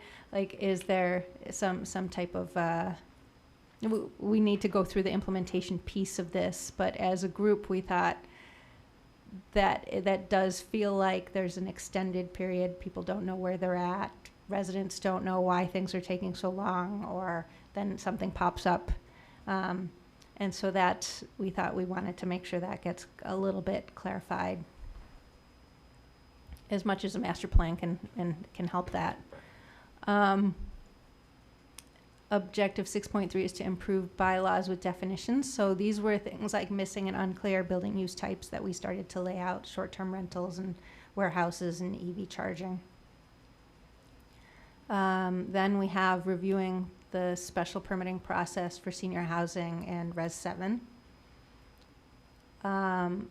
Simplify the number of zoning districts. We have a lot, and there are only a few parcels that have rural business and office.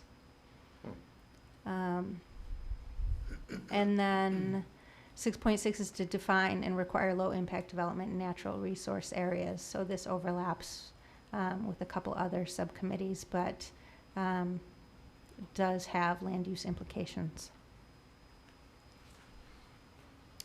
Thank you, Janelle.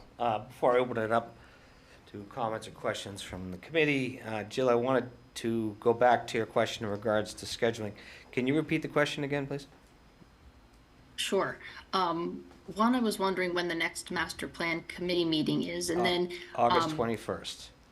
the 21st. Okay. That's correct. And then the target date for the approval of the plan, is that on the calendar yet or no? No, we may have to move up the approval, because this the implementation portion is going to take a little bit of time. And since we had issues in July due to conflicts with the school committee, we had to have a meeting, the public meeting pushed up 3 weeks. We might have to push our timeline up a little bit more to give the departments the time necessary and the subcommittee time, subcommittees time to go over and sit down with the departments to figure out where and who's going to ultimately take responsibility for that. So as far as the dates are concerned, excuse me, and I will have to bring it up to the town council as a whole, but our dates. Okay, yep. Are today's the 24th, August 21st is our next meeting. I had planned on doing the final draft to the planning board on the 9th and the council on the 18th, but we can actually push those dates up into October. So that would mean that the 9th of September would probably, I'm sorry, that's a Monday, the 18th of September, or if I look at the calendar, I'm gonna go back to the calendar for a second.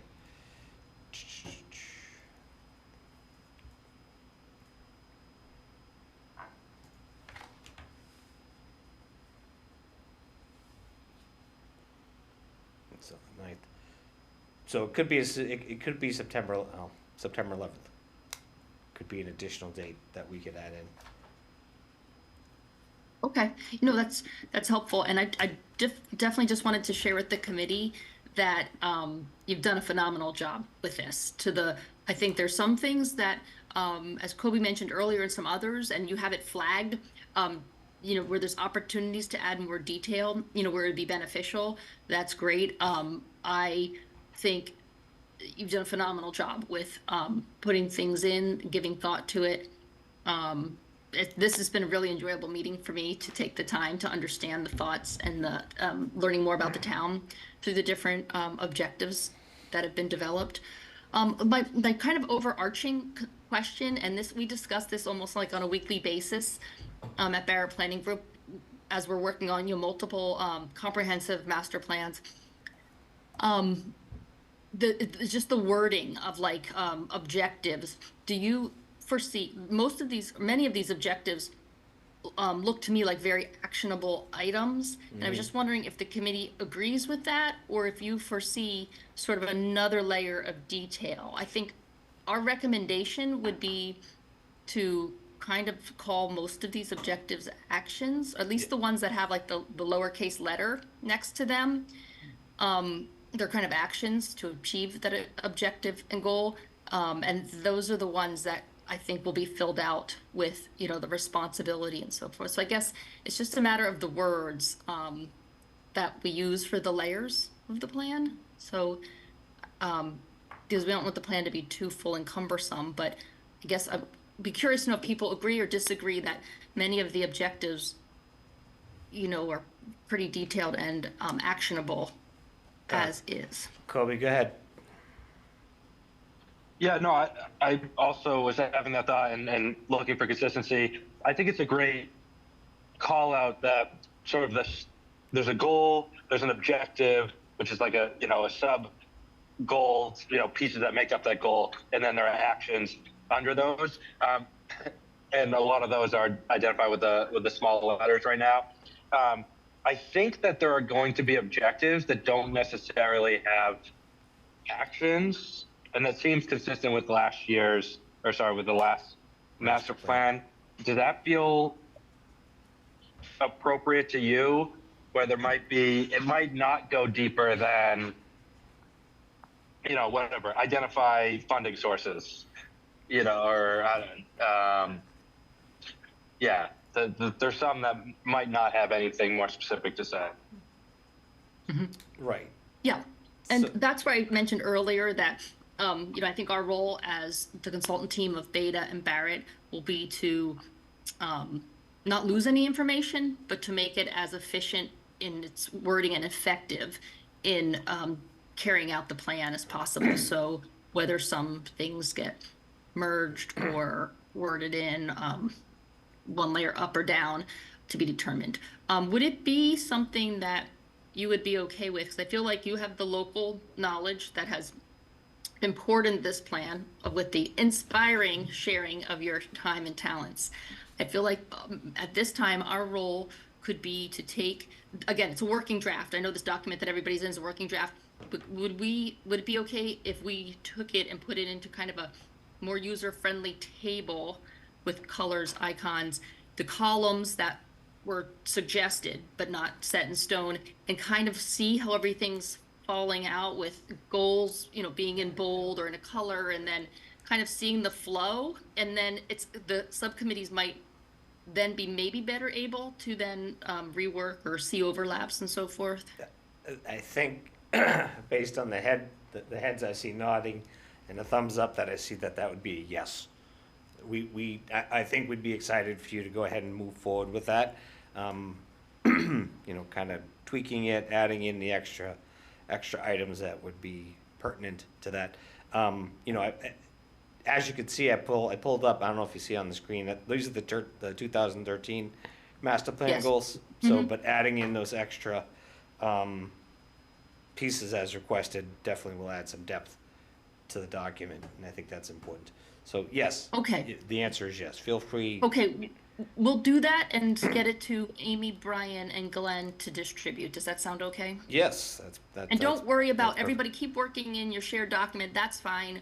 We'll grab it, we'll make Yeah. sure we cross-reference, you know, and make sure nothing that is revised, you know, in the upcoming days is lost or so forth. So don't worry about that. Keep, I think, doing what you're doing, and we'll then give you a kind of an updated document. Okay, and Jill, again, just taking you back to the schedule for a minute. Yes, our Yes. next scheduled meeting is August 21st. We will decide at that meeting if it is necessary to extend our schedule, and I will let you know after that, when we have more specifics. So, That sounds great, thank you. thank you. All right, so I need to scoot. Thank you for allowing me to join the meeting tonight. I really appreciate it. Well, thank you for coming out and helping us out. Appreciate it. Okay, thank you. All right. Talk to you soon. Bye-bye. So, thanks, Jill. In regards to land use and zoning, does anyone have any specific comments or questions in regards to any one of the specific objectives and or goals under this that they've flagged? Kobe does. Kobe does? Go ahead, Kobe. Yeah, thanks. In general, loved it. Great work. Really good stuff in here. I would again, you know, sort of echo Jill's. Be as specific as possible or where possible, including the identification of locations. You know, especially in the land use and zoning. A master plan only works if we're specific in location. You know, not to the parcel by parcel, but in an area way. Okay, you know, and so I'm going to go through my notes. A lot of them are just like being more specific. Yeah, where mixed use. Also specific in how we do some of those things. So how do we want to upzone downtown in line with Franklin for All? And related to that, you know, 4.3, 4.5, specificity in what that looks like. You started to list those, but I would say, you know, where we can include them, right? The reduction of minimum lot sizes, the minimum street frontage, the reduction of setbacks, the reduction of parking minimums, calling for those more specifically. You know, the neighborhoods, I will again put a strong pitch in for that to work, and for us to be able to plan connectivity and for that to really matter. We need to be specific in locations for where those neighborhoods would be. I offered some. I'd be interested in how the group felt about naming those. Design standards, not only elevating the design review commission, but actually giving them an updated standard book to reference, as well as for developers to reference. I just didn't see that maybe it was in there. But yeah, again, that booklet hasn't been updated since 2005. So if we're going to give them more power, let's also be a little more specific in our expected standards. How reduce? Oh yeah, how do we reduce time where possible? I mean, we have a lot of permitting history on this master plan committee, and I think even on your committee. Are there specific places where processes are taking too long because of unnecessary steps? Or is it a cultural thing? And can we use the document to call, or can we use the document to call on a cultural that the planning department should be identifying with and proactively working with potential business owners or developers to make the process more easier or something like that. Anyway, just spitballing here. The two other like land use type things from a high level that I thought, and I apologize the G's again if they were named. One would be housing along 140. So not only in our downtown C1, our downtown, which is both DCD, C1, and General Residential 5, not only in our neighborhoods, and again, asking for some specificity there, but really along 140 so that as we return the fixed bus route, we're encouraging really the only high density housing in Franklin should be along that route, and sort of building that piece out. I think could be called out from a high level. And then in terms of business, love naming neighborhood business build out, right? So how do we add businesses where residences are? The other places, and obviously businesses in our downtown, the other places that are still of high value for businesses, not as high as our downtown, but still of high value are around our 495 ramps. And I don't know, did you talk about naming some opportunities there? This was a relevant conversation recently at the council level, and it was sort of, all right, well, let's go back, let's wait for the master plan. I think we should engage with, are there expanded sort of business zoning opportunities near our highway corridors, sort of facing our highway corridors that limit through traffic, through our residential areas. Anyway, those are my thoughts. Thank you. Thank you, Kobe. I added a lot of that just as you were speaking into the document. Eric? Land use on renewables, not objective. I have a few thoughts around it, and so just follow me for a second. There's some areas on land use on renewables that are kind of no-brainers that we might want to incentivize or encourage. Those you noted as impervious surfaces or built environment. But I think there's other areas that are a little questionable and may need more dialogue, such as a green field area that's near transmission lines or near good interconnection points. That might be preferred, even though it's maybe not an area that's top of the line. Or say agriculture. We certainly don't want to take prime agriculture and make it solar, but to the extent that it's an agrivoltaic array, or maybe it's a farm that has a woodlot, and if they don't sell that woodlot to a solar development, they lose the farm and they have to sell it out to development. And so I wonder if what we want to do there is highlight more what the intent or what the vision is, which is you want to protect the resources in town while also encouraging renewable development, as opposed to being really specific about we want to encourage it on X lot. Because my concern is if you just say you want to encourage it on impervious surfaces, it's almost suggesting those other areas you don't want to encourage it, and there may be desires actually to prohibit it, to the extent allowed by state law, to prohibit solar development in certain areas. And so I'm trying to weigh that one out and how to get that wording right. Yep. Also recognizing that it's the state that really incentivizes the solar development, while the town could help control where it may go or how big it might be. And so it's more coming from an encouragement perspective as opposed to incentivization.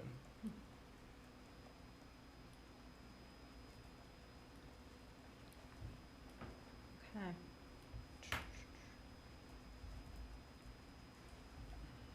All right. Anyone else in regards? Just a small point back on the reference to Yes. Ben for Franklin Group. As a participant of that group, I don't see them making goals and objectives. Our mission is primarily education of ourselves and the community, and the advocacy for developments akin to the master plan. Mhm. So we're not coming up with our other stuff, so don't hold off on that. Okay. Thank you. Perfect. Janelle, anything else to add? The only other one that I added in a note off to the side was, under land use, would we potentially add an objective related to use of school properties or other public parcels? Because that doesn't seem like it falls anywhere under land use right now. And is this, this comes out of a little bit of the discussions of how Parmenter might be used. And so do we want to take this moment with the master plan to think that through and maybe define how Franklin in 2035, you know, what is there? Some of our spaces sitting right now, there's the Davis Thayer School, there's the former charter school, there's going to be Parmenter and Kennedy. And a lot of people have different feelings about these things. And maybe the answer is, for some of them, it goes out for an RFP. And for others, it's kept for future school growth, right? But The old It's- Sabbath school's owned by the church. Yeah, it is. Not the town. right, but just an example of a property that's sitting underutilized right now, that may be in a potential future historic district. I just brought it up as an example of pretty soon, right now we have 2 schools that are sitting, and pretty soon we're gonna have 4. Right. So that was just something that I thought of. No, it's a good. Could good- land it's a in the good master point. plan somewhere, and is land I use think Kobe the has, right has a- place? has a response to that. Kobe? Go ahead. I think he's talking Yeah, about. just a thought. I think that sort of the specific call outs of what some opportunities around public facilities are falls under our committee or our subcommittee. And the more general guidances about what parts of town will be doing what would be under your committee. And so, for example, if a school were to be sold to a private developer, we should have named that area is housing or high density housing or senior housing or, and so, yeah, I think I wouldn't get too far into, and your subcommittee would be my thought, wouldn't get too far into like, here's a parcel, what we do with it, and more like, here's the area and what we should expect there.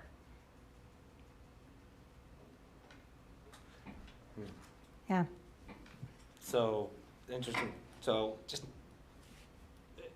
for example, Kennedy, right? That area, the majority of the zoning around Kennedy is residential. I think it's residential 4 or something like that. It's all residential. Yeah, it's all residential over there. So would a school, if it were closed, kind of default to its abutting zone? Or could it be potentially zoned to something different because it was currently unzoned for anything else? So actually, Brian, that's a kind of a question to you. So let's say we had, I'll use Kennedy as an example. Let's say we have that parcel land that's currently zoned educational, school, town, public property. If it were to become sellable land, what would it default to a zone as, or would it have to be established by the council for a zone? Right, well, the property is already in a zone, whether it's R3, R4, whatever the case may be. Okay. If it would be bought by a private person, that is the zone they would have to deal with. Having said that, if a town wants something else in that location, other than residential 3 or 4 or whatever it is, it can do a plan for the property, it can put out an RFP, like we did with Davis Thayer. We actually asked for input on it. You know, what do you recommend there? Whatever goes at Davis Thayer, unless it's gonna be single-family residential, it has to have a zoning change at Davis Thayer, for instance. So the same It's thing. residential 4 over there, isn't it? I don't know, I think it's 4, but Yeah. regardless, if it's 4, it's single-family residential. There are very few things allowed in addition to residential over there. So, I do believe that in the future, that will require a zoning change on that lot. We were asking for input on what people thought should go there. You're gonna have to, if it's not gonna stay in town ownership, that's the issue. If it's gonna be a town-owned property, it doesn't matter what the zoning is.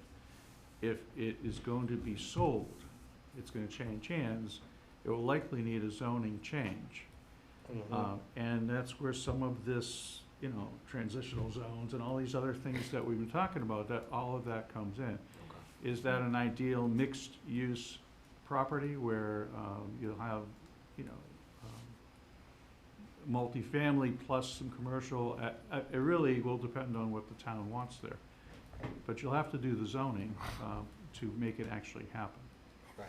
Glenn, the town would do an RFP, Go ahead. and they'd enter into a P&S. And the P&S would probably say, whatever the zone they need, or whatever the community, you know, development decides what they need, for whatever that rezone would be, it would be subject, the sale would be subject to that getting. So. Right. But that would And it actually, when you get to that point, yes, Yeah. absolutely. Yeah. So that wouldn't But be the like a town spot could. zoning type of the ca- situation? Well, it could be considered spot zoning, but I mean, you're close to downtown. I mean, what are you gonna change to, like a Right. business thing or a multi-use property? Right. You know, and you got Dean College there that's educational, and, you know, you know, it's not like it's not like where the Kennedy School is. Right. Right, or Parmenter for that matter. It's a little bit different, you know. But you can get into a redevelopment agreement with a property, with a future property owner, or what specifically you're gonna go there. The town could keep the underlying land, which is something And the lease it to them. subcommittee had discussed multiple times. They could keep the underlying as town ownership. That would keep the cost of that property down, making affordable housing on site easier to Right. pull off. There's a lot of ways to do it, okay? But they're all, so each of the different schools will need to be assessed by the town as what the best uses in those areas will be. And zoning will likely be needed in each of those categories, in each of those lots. You could, if some of the lots are bigger and you might wanna carve off a single-family house lot right at the edge, for instance, of the property on both sides. And those can be sold off, and inside, in other words, the adjacent property owners wouldn't have quite as much to complain about what happens to the bigger area. There's different ways to look at it and do things, but each lot has to be treated separately, and zoning has to be looked at in all cases. Understood. Do we think, and I bring it up because of at our public hearing, the gentleman made mention of, we didn't really talk about education at all. And there's a big public school facility master plan that identifies things like Kennedy location should be held for future growth.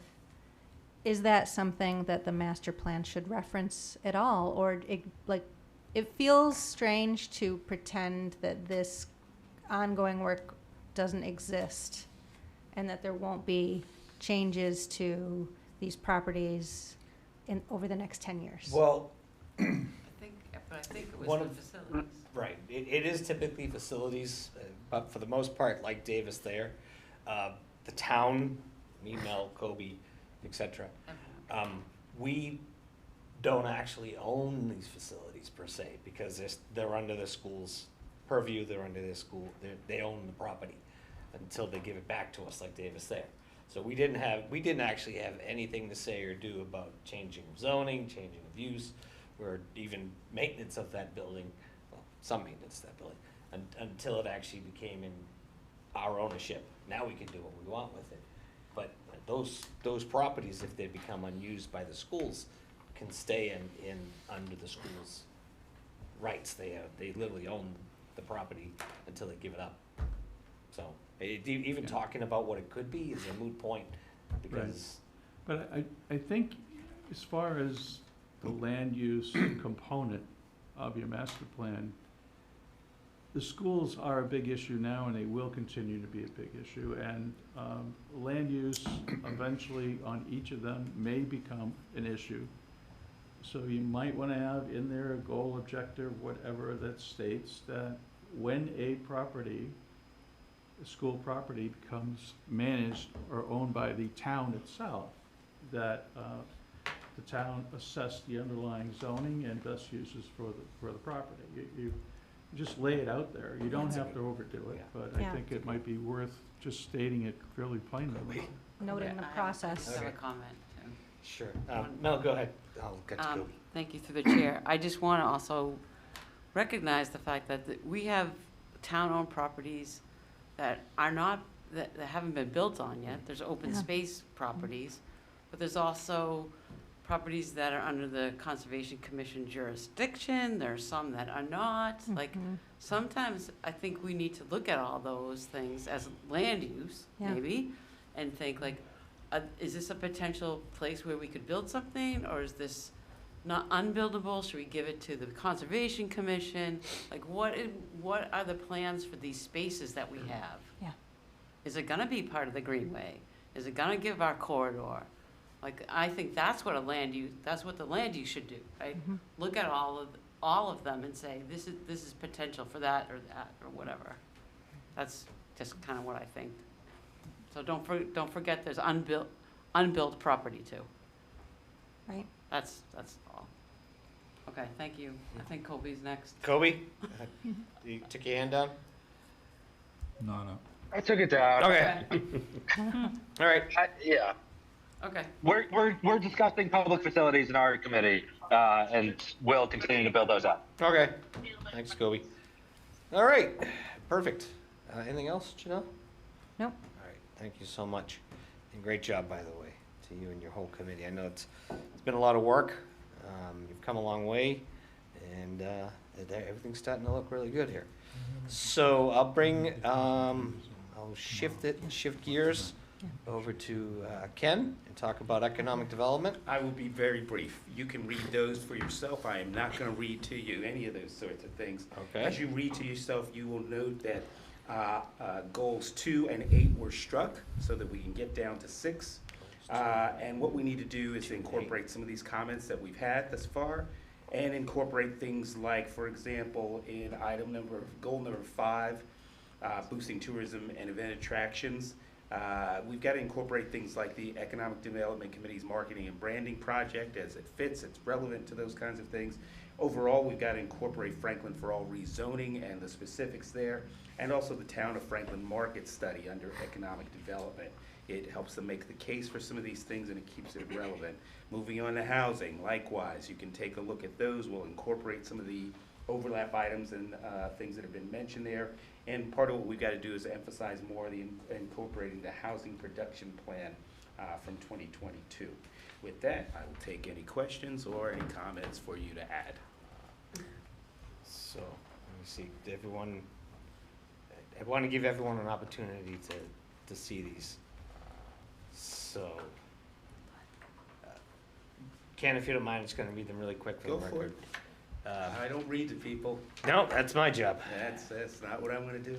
All right. So goal 1, revitalize the downtown. Objective 1.1, implement recommendations for the Franklin for All rezoning project and MAPC market study to make downtown Franklin a vibrant destination. Objective 1.2, establish a facade improvement program.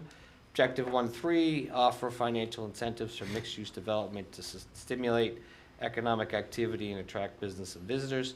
Objective 1.4, redevelop vacant, deteriorated or contaminated properties like New Style in downtown Franklin to enhance the area's aesthetic and economic value. New Style is not in downtown. Goal 2, address labor force, employment-based mismatchings.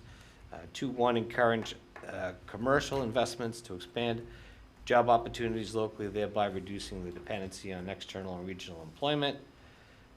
2.2, collaborate with key If I could, Mr. industries. Chair, goal 2, we struck that. Oh, sorry. So 2, Goals 2 why don't I do and this? goal 8 were struck. I will take them right off this list. Doot. There we go. Well, clarifying question on that then, are the objectives remaining or just the goal? No, is struck? the whole thing, Okay. the whole thing's out. I actually like one of those. You what? I like one of them. Oh. 2, 3.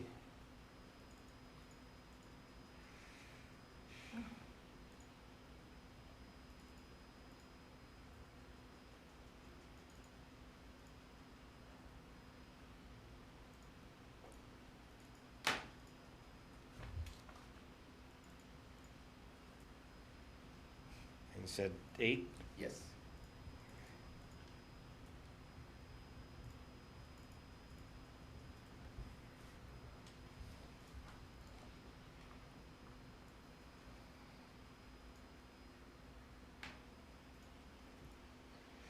Okay.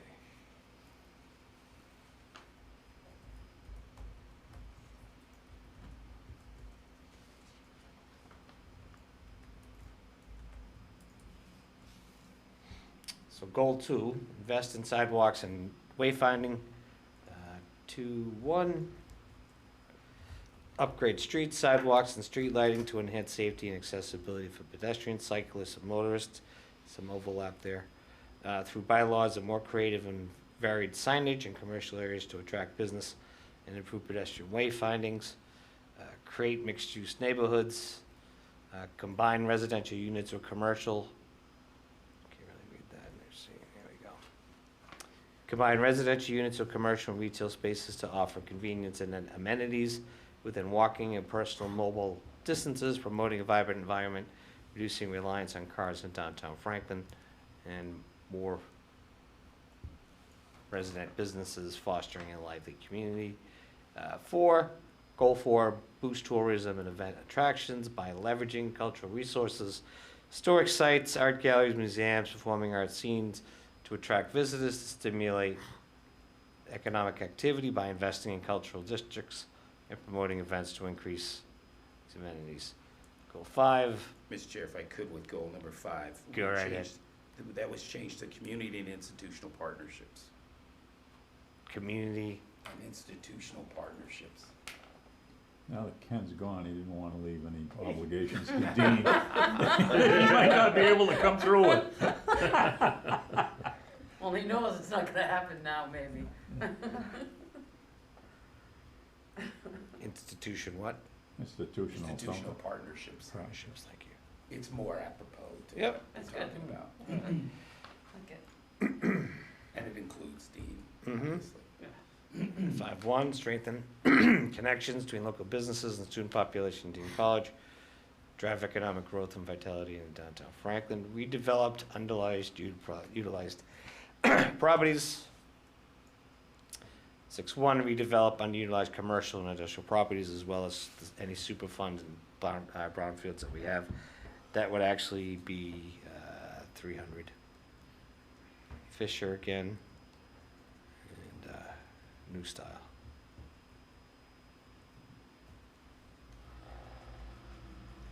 Okay. So, before I go on to housing, any questions on economic development? Eric? I know it's getting late, but I'm gonna make the argument that one of those objectives be added back in. I think the objective about what the state has done to incentivize life sciences has been huge. And what the state is about to do to incentivize clean energy is equally gonna be huge. And I think there's a huge opportunity for this community to have an objective here to seek to increase its economic development for the clean energy sector. And so having something to that effect about, you know, looking for collaborative engagement and whether it goes underneath this institutional partnership and it's taken a little bit more broadly to that, or whether it's revitalization of downtown area to increase economic development, I think that would be a helpful objective to maintain. I hear you, Eric, but we were told to get these things down to 6. I hear you. So you gotta take something away if you put something in. That's right. So we still got Conservation 6, but we mass. got an objective added in there to make it 6 still. Okay. We'll discuss that and have that added in as a, all right, housing. Increase housing diversity to encompass a range of housing type sizes, price, something. Let's see, there we go. Price points to accommodate the diverse needs and preferences of residents include innovative housing solutions such as tiny houses, co-housing, communities, accessory dwelling units, ADUs, co-living arrangements to offer housing options suited to specific needs or lifestyles within a community. 1.3 is affordable housing, 1.4 is market rate housing, 1.5 is age-friendly housing, 1.1 is, 1.1? I'm confused. Okay. Should probably be 1.6. Nope, you're right. Fix that.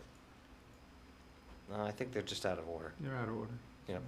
So 1.1 intermediate housing, increase the availability demand. Deed restricted affordable intermediate housing. 1.2 public and transitional housing, intermediate housing, and 2.1. I don't see a specific goal here. What's the goal for 2.1? Yeah, they're out of order there. Yeah, they are. 2.1. I think it might be. 2.1.1, 2.1.2, and 2.1.3. Yep. The goal's missing. Should push down underneath 2.2. Okay. Gotcha.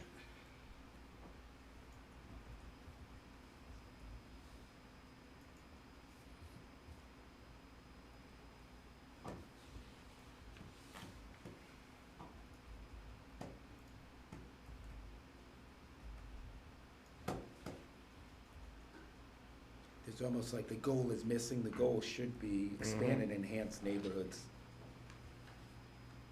Okay.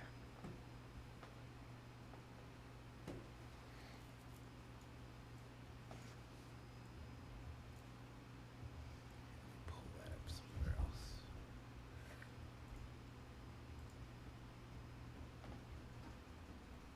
That's goal 2. Yeah, it should be expand and enhance neighborhoods by focusing on investments in neighborhood character that include improving infrastructure, amenities, community engagement, and quality of life for residents. Okay. Do you have the spreadsheet on your end? Do you have access to it? I'm gonna do it right now. Okay. Perfect, thank you. So I'll finish reading and then anyone can make any comments on it. 2.1, upgrade roads, sidewalks, street lighting. 2.1.2, invest in green infrastructure, parks, trails, community gardens. Doops, yikes. 2.2, community engagement and empowerment. 2.3, communication and outreach, improve communication channels. And 3, public education. Okay, that's the one you just wrote, right? So goal 3, public education for public, that about the advantages of affordable housing and the various financial assistances, grants, subsidies available to support and promote it, thereby fostering a more inclusive community and reducing stigma associated with affordable and multifamily housing. All right, any questions from members on the committee? Ken, any further? I'm putting these in here for you. Okay. So while you're doing that, in lieu of time, Gino, sustainability, sir. Okay. Gee, that looks old. It's old? Doesn't have the objectives. Oh, here we go. Yeah. Okay. All right, goal 1, obvious one, decarbonize all town and school buildings and facilities. And sorry, Gino, I don't mean to hold you up, but the formatting's gonna get done Right. anyways, as Yeah, exactly. Jill Yeah. talked about before, so it's Yeah. not too important No. that it's in that format right now. Go ahead. No, so that would include objective 1, place solar on roofs and parking lots. 2, convert or install electric HVAC.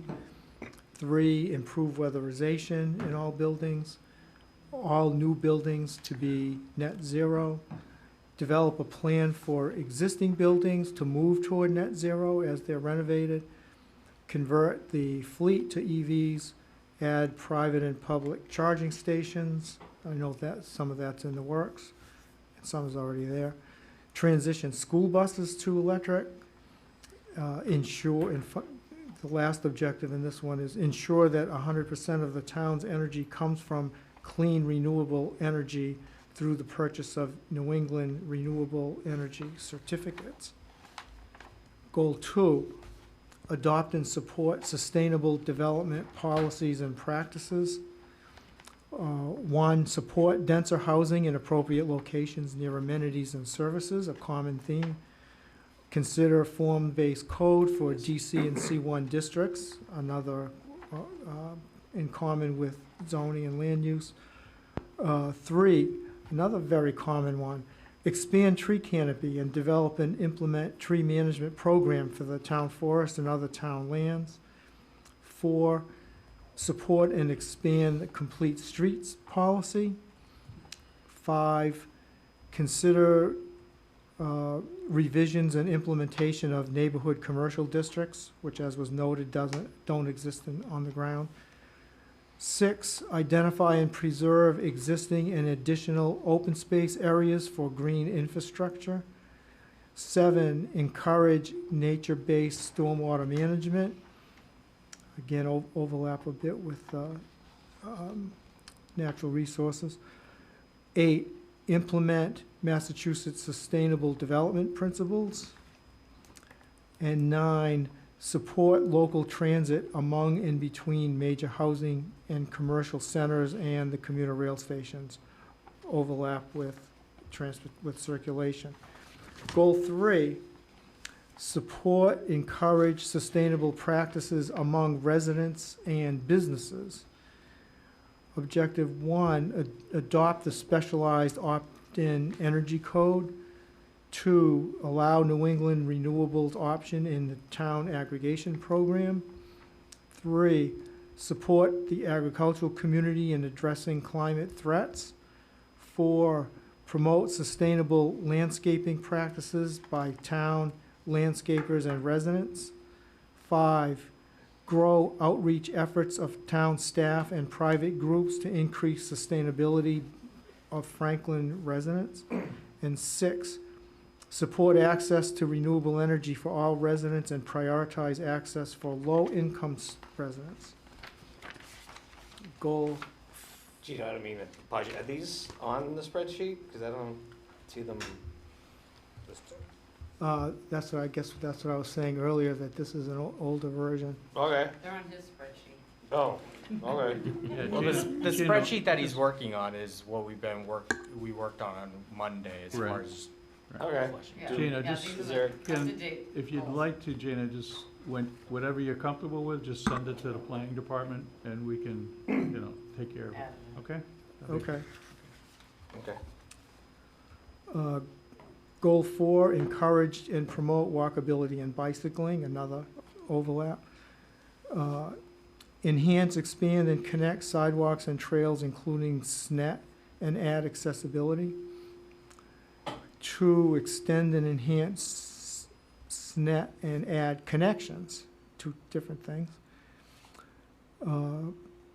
Explore, perhaps with Dean, bike share programs, including electric bikes. Next, provide, encourage safe bike lanes and storage, and minimize sidewalk curb cuts in the DC and C1 districts. Goal 5, strengthen resiliency and to climate change impacts. Objective 1, inventory town culverts and stormwater management systems and identify those needing upgrading. 2, participate in MVP 2 program. 3, remove and reduce heat islands. And 4, update emergency response plan to ensure the needs of vulnerable populations are met during extreme weather events.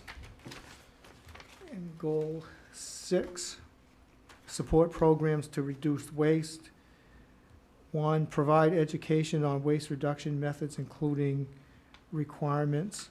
2, expand programs to compost food waste. And 3, encourage water reuse and dual systems. And that's it. Perfect. Tough to comment without seeing them on the screen, I know. Nope, we all heard them. All right, anyone have any specific comments, questions in regards to any one of the specific goals under sustainability? Janelle? I just have a couple related to the decarbonization efforts, and I know you have an expert in Eric in the group, but decarbonizing the buildings, just going electric and going fully net zero, it's hard to do that, to completely get off fossil fuels unless you also utilize geothermal. And so that just needs to be fleshed out a little bit. I don't know if you're gonna go net zero by also recommending the town purchase RECs to offset any backup fossil fuel systems. Just something to think through that I know I'm dealing with right now. And then there may need to be an objective in terms of, I tried to look it up in terms of the grid and the capacity map. If we want to really go all in with Franklin going electric, I'm not sure what the national grid capacity is right now for Franklin, but I know some communities are struggling up against their goals and the time frame for building out the grid. Could all So- change in 100 days. Just wanted to flag those two things. Could all change in 100 days. It could go the other way. Kobe?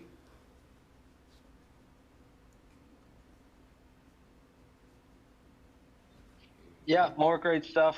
Would echo some of what Janelle just said. Some other opportunities, and again, maybe I just missed them. Naming the desire to build out sustainability staff. We've talked a lot about a sustainability director. We know that they make well more than what they are paid back in grants because of the amount of state and federal grants available. So a sustainability director or manager, whatever you want to call it here, some staffing to pile out one of these I think should be a goal, as well as the sustainability committee. I'd be interested in how you guys feel about that, but most communities, particularly of our size, have a sustainability committee, which is able to build on local expertise and volunteerism to further, be competitive for grants and other funding opportunities, and build out local programs to accomplish a lot of these. Under municipal aggregation and sort of green municipal aggregation, love adding more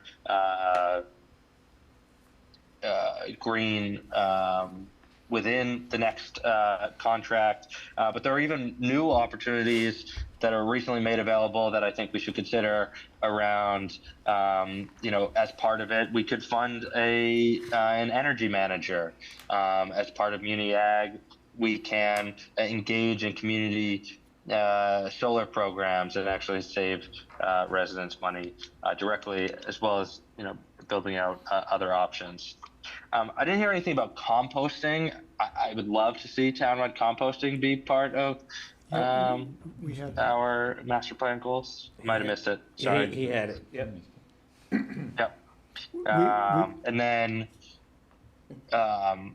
there's a new status, and the town actually adopted this as one of their local goals, although it's seemingly getting pushed back. But there's a new status to be a climate leader community, which makes you eligible for an even more exclusive pot of funds than just being a green community. And there's some baseline levels to get us there that I think that should be named as a specific goal. think those were the big ones. Yeah. Thank you. A lot of good stuff there. Gino? Kobe, we do have, in the format, the implementation plan format that we were using, we did have a sustainability coordinator as the implementing mechanism on some of these objectives, as opposed to an objective in itself. And we have compost day. Yeah, I okay. think we did the compost. I like it. I think it might need to be named as an objective itself. I think, but whatever, that might be semantics. But I think implementation will be like, well, who does this now? And so tasking it to someone that doesn't exist, someone needs to hire them first. So I think that needs to be the first goal, but that might be semantics. Glad it's in there. Anyone else in regards? Good. Yeah, I was just gonna, Kobe, I think it was good that you flagged the capabilities of aggregation plans for adopting low-income community shared solar. Now with that comment, I know we've had some discussions about making sure that renewable energy is available to all residents within in Franklin, not just those with the means to it. And looking, and I think we need to take that to heart as we look at these objectives to ensure that we have some supporting mechanisms there to implement that vision.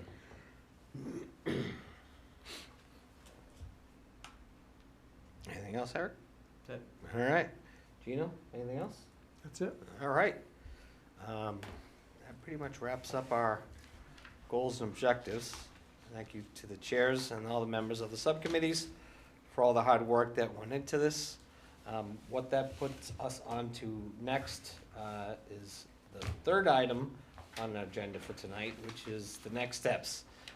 Brian, you've been through this in the 2013 master plan. Do you want to give kind of a synopsis as to what that next stage implementation really means? I did put some links in the email I sent out to everybody, but sorry, Brian. Go ahead. No, it's all right. So I think you're well on your way into creating an implementation element because, I mean, what you've worked on already.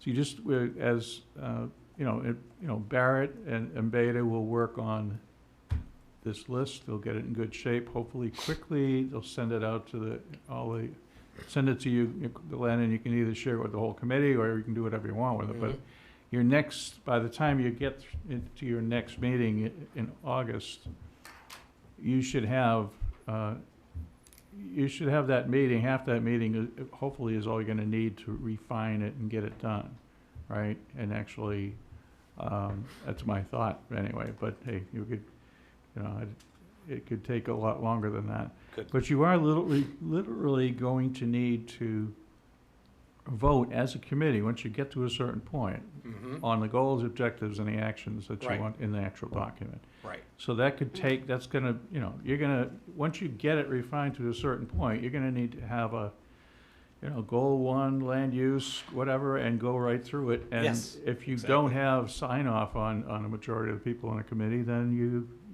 really shouldn't be going forward with that specific wording, and you need to amend that. So hopefully the next meeting you will refine it so everybody's comfortable with it in general. Yes, That way, that's- maybe the that's following my- meeting, 2 that's weeks my later hope. or something, you can actually That's my hope, get this thing is done. that the next meeting, the 21st, which is roughly 4 weeks from now, that these goals and objectives that we read through tonight will have been refined and put into not just actionable, but votable state, so that we can go back through this list and actually vote one by one on the goals and objectives, because it's just the goals that need to be accepted, is the goals and all the objectives that go with it. Well, the last time we did this 10, 12 years Yep. ago, whenever it was now, we actually had one night where we went one by one by one, Yep. right through the whole thing.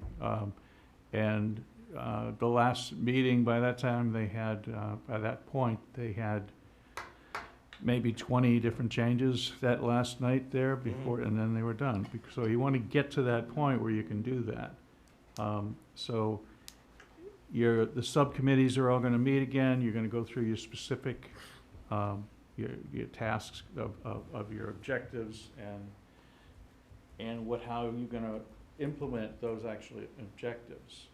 And like there was discussion here, some of the objectives maybe are actually actionable tasks that Right. you want to implement the goal. So we look at those really closely over the next month, and I will be available, except for 1 week I'm on vacation. I can be available to go to subcommittee meetings or talk to you over the phone, talk about specifics, take a look at the wording on documents. But Beta and Barrett are gonna be doing a lot of that. Good. Okay, so. Good. And would it be too much to ask to take the document that we're going to be reviewing on the 21st and create a document that would, for all intents and purposes, be a voting document similar to the budget document that I get when I read for the council? Well, I think we can just have a It's just, column. all I need is a Just, column. you can have a column That's- at the end, we just check mark the Exactly. boxes Well, if just you wanted just to as do a that, separate right? document outside of the regular document, just so my clerk has. Or our clerk is gonna read the Has- whole thing. has I'm gonna something. read every single word. Welcome to my life. Welcome to my life. Well, I guess they could say waive the reading. Yeah, waive the reading. Well, not if we have to So- go one by one, Yeah, right? If we vote one by one, we have to read it and vote. we do. Mhm. Yeah, you really, I recommend that, but you can do what you wanna do. I Okay. would recommend doing that at the next meeting. Everyone agree, for the most part? If we're all present, like, if we're gonna have to follow rules Roll- where we're gonna have to do roll roll call. call, we're gonna have bloody foreheads by the end of the night. I don't care. I like the idea, I just think we just. Well, need to it find is a That's matter, true. it is, That's it's true. not a matter of semantics, it's Does it- something we have to do. Yeah, So- but. Yeah, my if you point do is have people zooming in, 2013, we that's didn't have very Zooms. true. Then, Yeah. yes. Well, they could always, say I waive or something like They that, don't- or whatever, and just. Well, they don't Motion have to to, waive they the don't, reading, they that's all. don't, they, That well, no, moves. because But even then we have wait, to, we even have to that. vote to waive the reading, and Yeah. then we have to vote again to do a roll call, might as well just read it. Can we Take the vote whole on list. each goal with its accompanying objectives? Well, Brian? It's your call. You guys do what you want to do. I just want to make sure that when you're done with this is really the most important portion of your work, really, Right. right? You're This is getting down to the point where this is going to end up being presented to the public, presented to the council, everybody in town's going to see your work. So you all have to agree on what's going to be in the plan. Yeah. Mhm. Okay? So you need to take the time to do it right. Whatever way that is, do it. It's up to you. I think it's going to be goal and objectives that are with them. It'd be nice if individually. everybody was here. It would be nice. What date's that? I won't be. That's the 21st of August. I won't be there. Well, if they're not here, they're not here, but if you're on Zoom, that Yeah, changes. well, I'll be here. So What's just the change? either, Doesn't change anything. either in Just a roll person. call vote, that's all. No, The it's okay. clerk can call a roll as opposed to reading every Sure. one of those off, if we waive the reading on all this stuff. I can't believe that you can't waive the reading on something like this. Mm. You're not rezoning anything, you're not doing anything, you're just a master plan. If you read if you have a goal, objectives, and everything, implementation and actions, if you take them one at a time, you could do that and say, okay, does anybody have any specific changes they want to see in that area? But it's up to you on do it or not. I think it might be,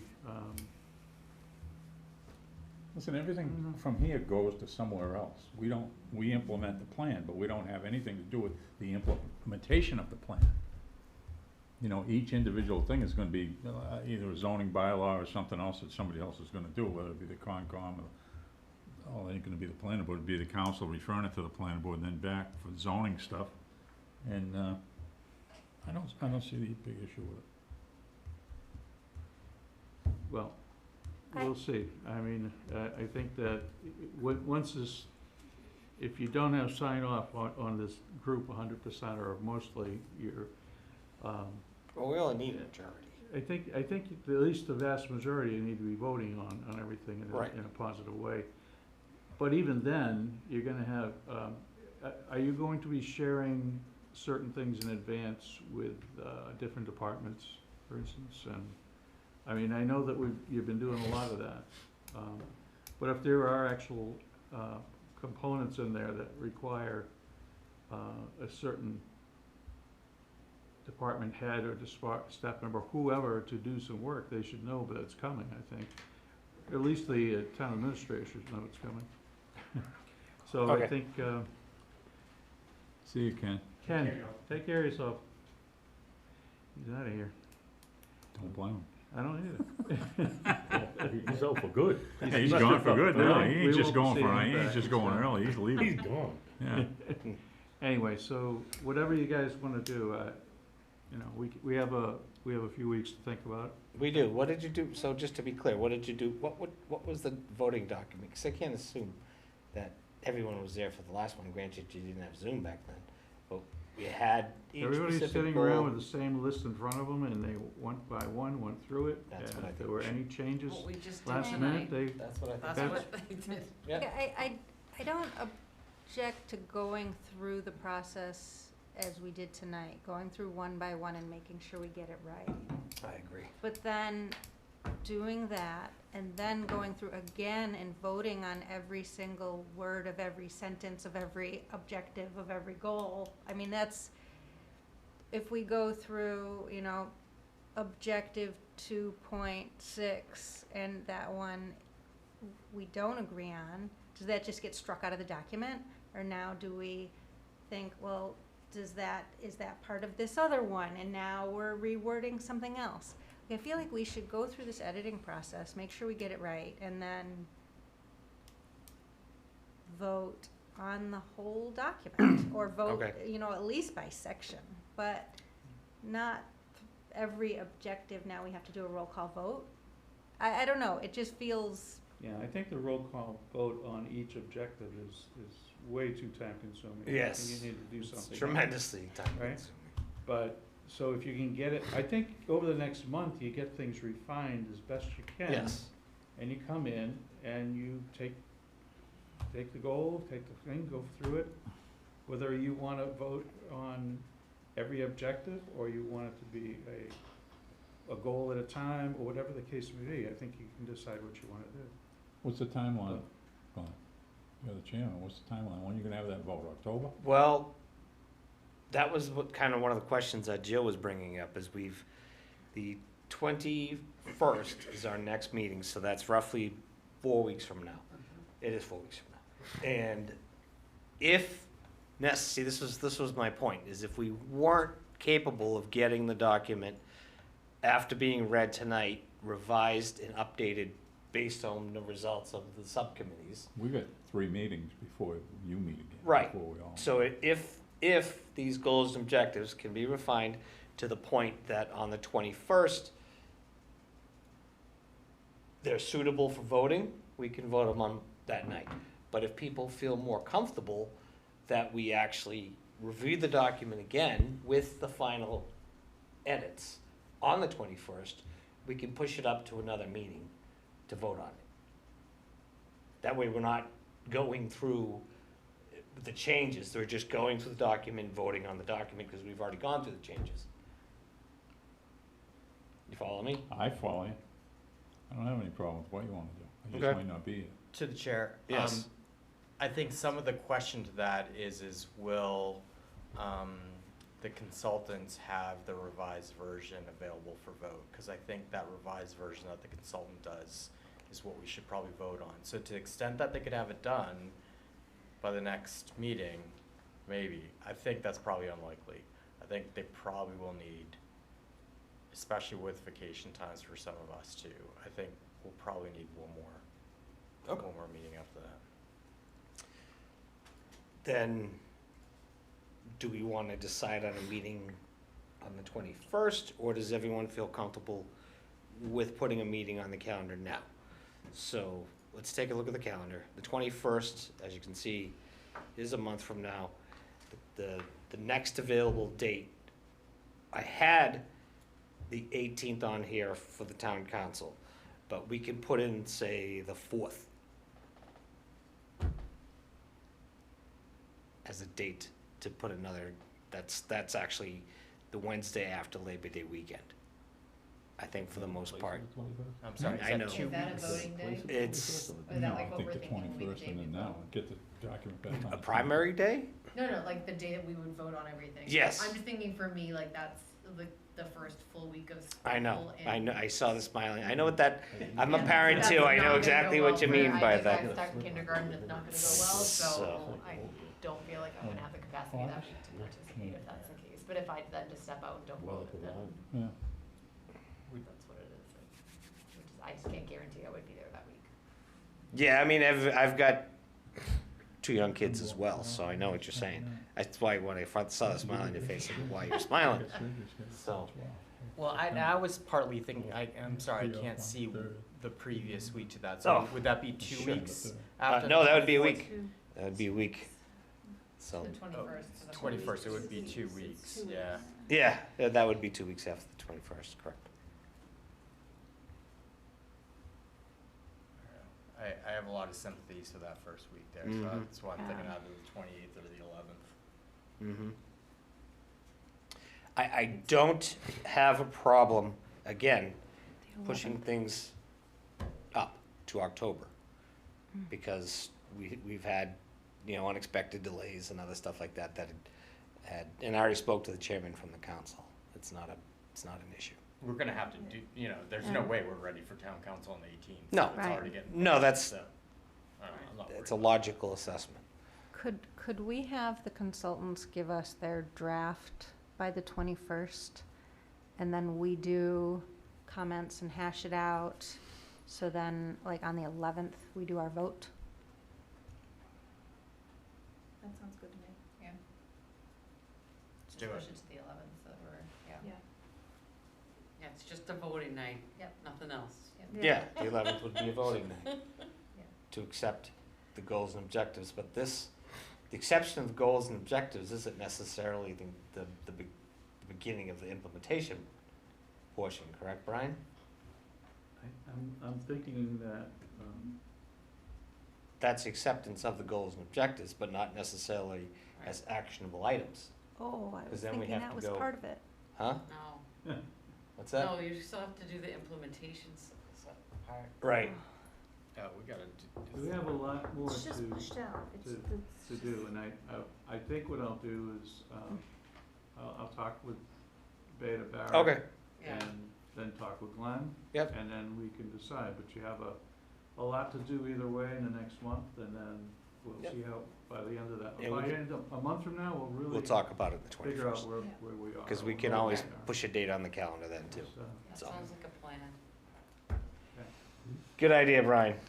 And since everyone's getting kind of tired. Yeah, some of us don't have vacation now, we have work to do. So do I. I still have to get up at 4:30 in the morning, that doesn't change. You were growing your beard, so then. No, Thought no, you were like I'm that. only growing it because I don't have cadets. My cadets are gone for the summer. I don't have to shave. All right, so, My bad. item 4 on the agenda for Motion to tonight. adjourn. I think I'm gonna go to Second. Bruce for this one. Bruce, you wanna take Motion to adjourn. We 4? already did it, I already we already did did Oh, I it. did, I'm sorry. Is Kobe on? I gave him the benefit of Kobe. the doubt. You You missed still here? it. Kobe's gone. Is Kobe still Kobe's online? gone, Let's he's see. offline. No, he's still here. I could be gone if Still that's there. easier. So, hold on, Kobe, need a motion to Bruce. adjourn. Said no. Yes. Meg, Yes. Gino, Yes. Janelle, Yes. Eric, Yes. Joe, Erin, Yes. me, yes. Kobe, Yes. Chair. Yes, There you go, 10, good job. 10-0, and 3 absent. Great job, everybody. Yeah.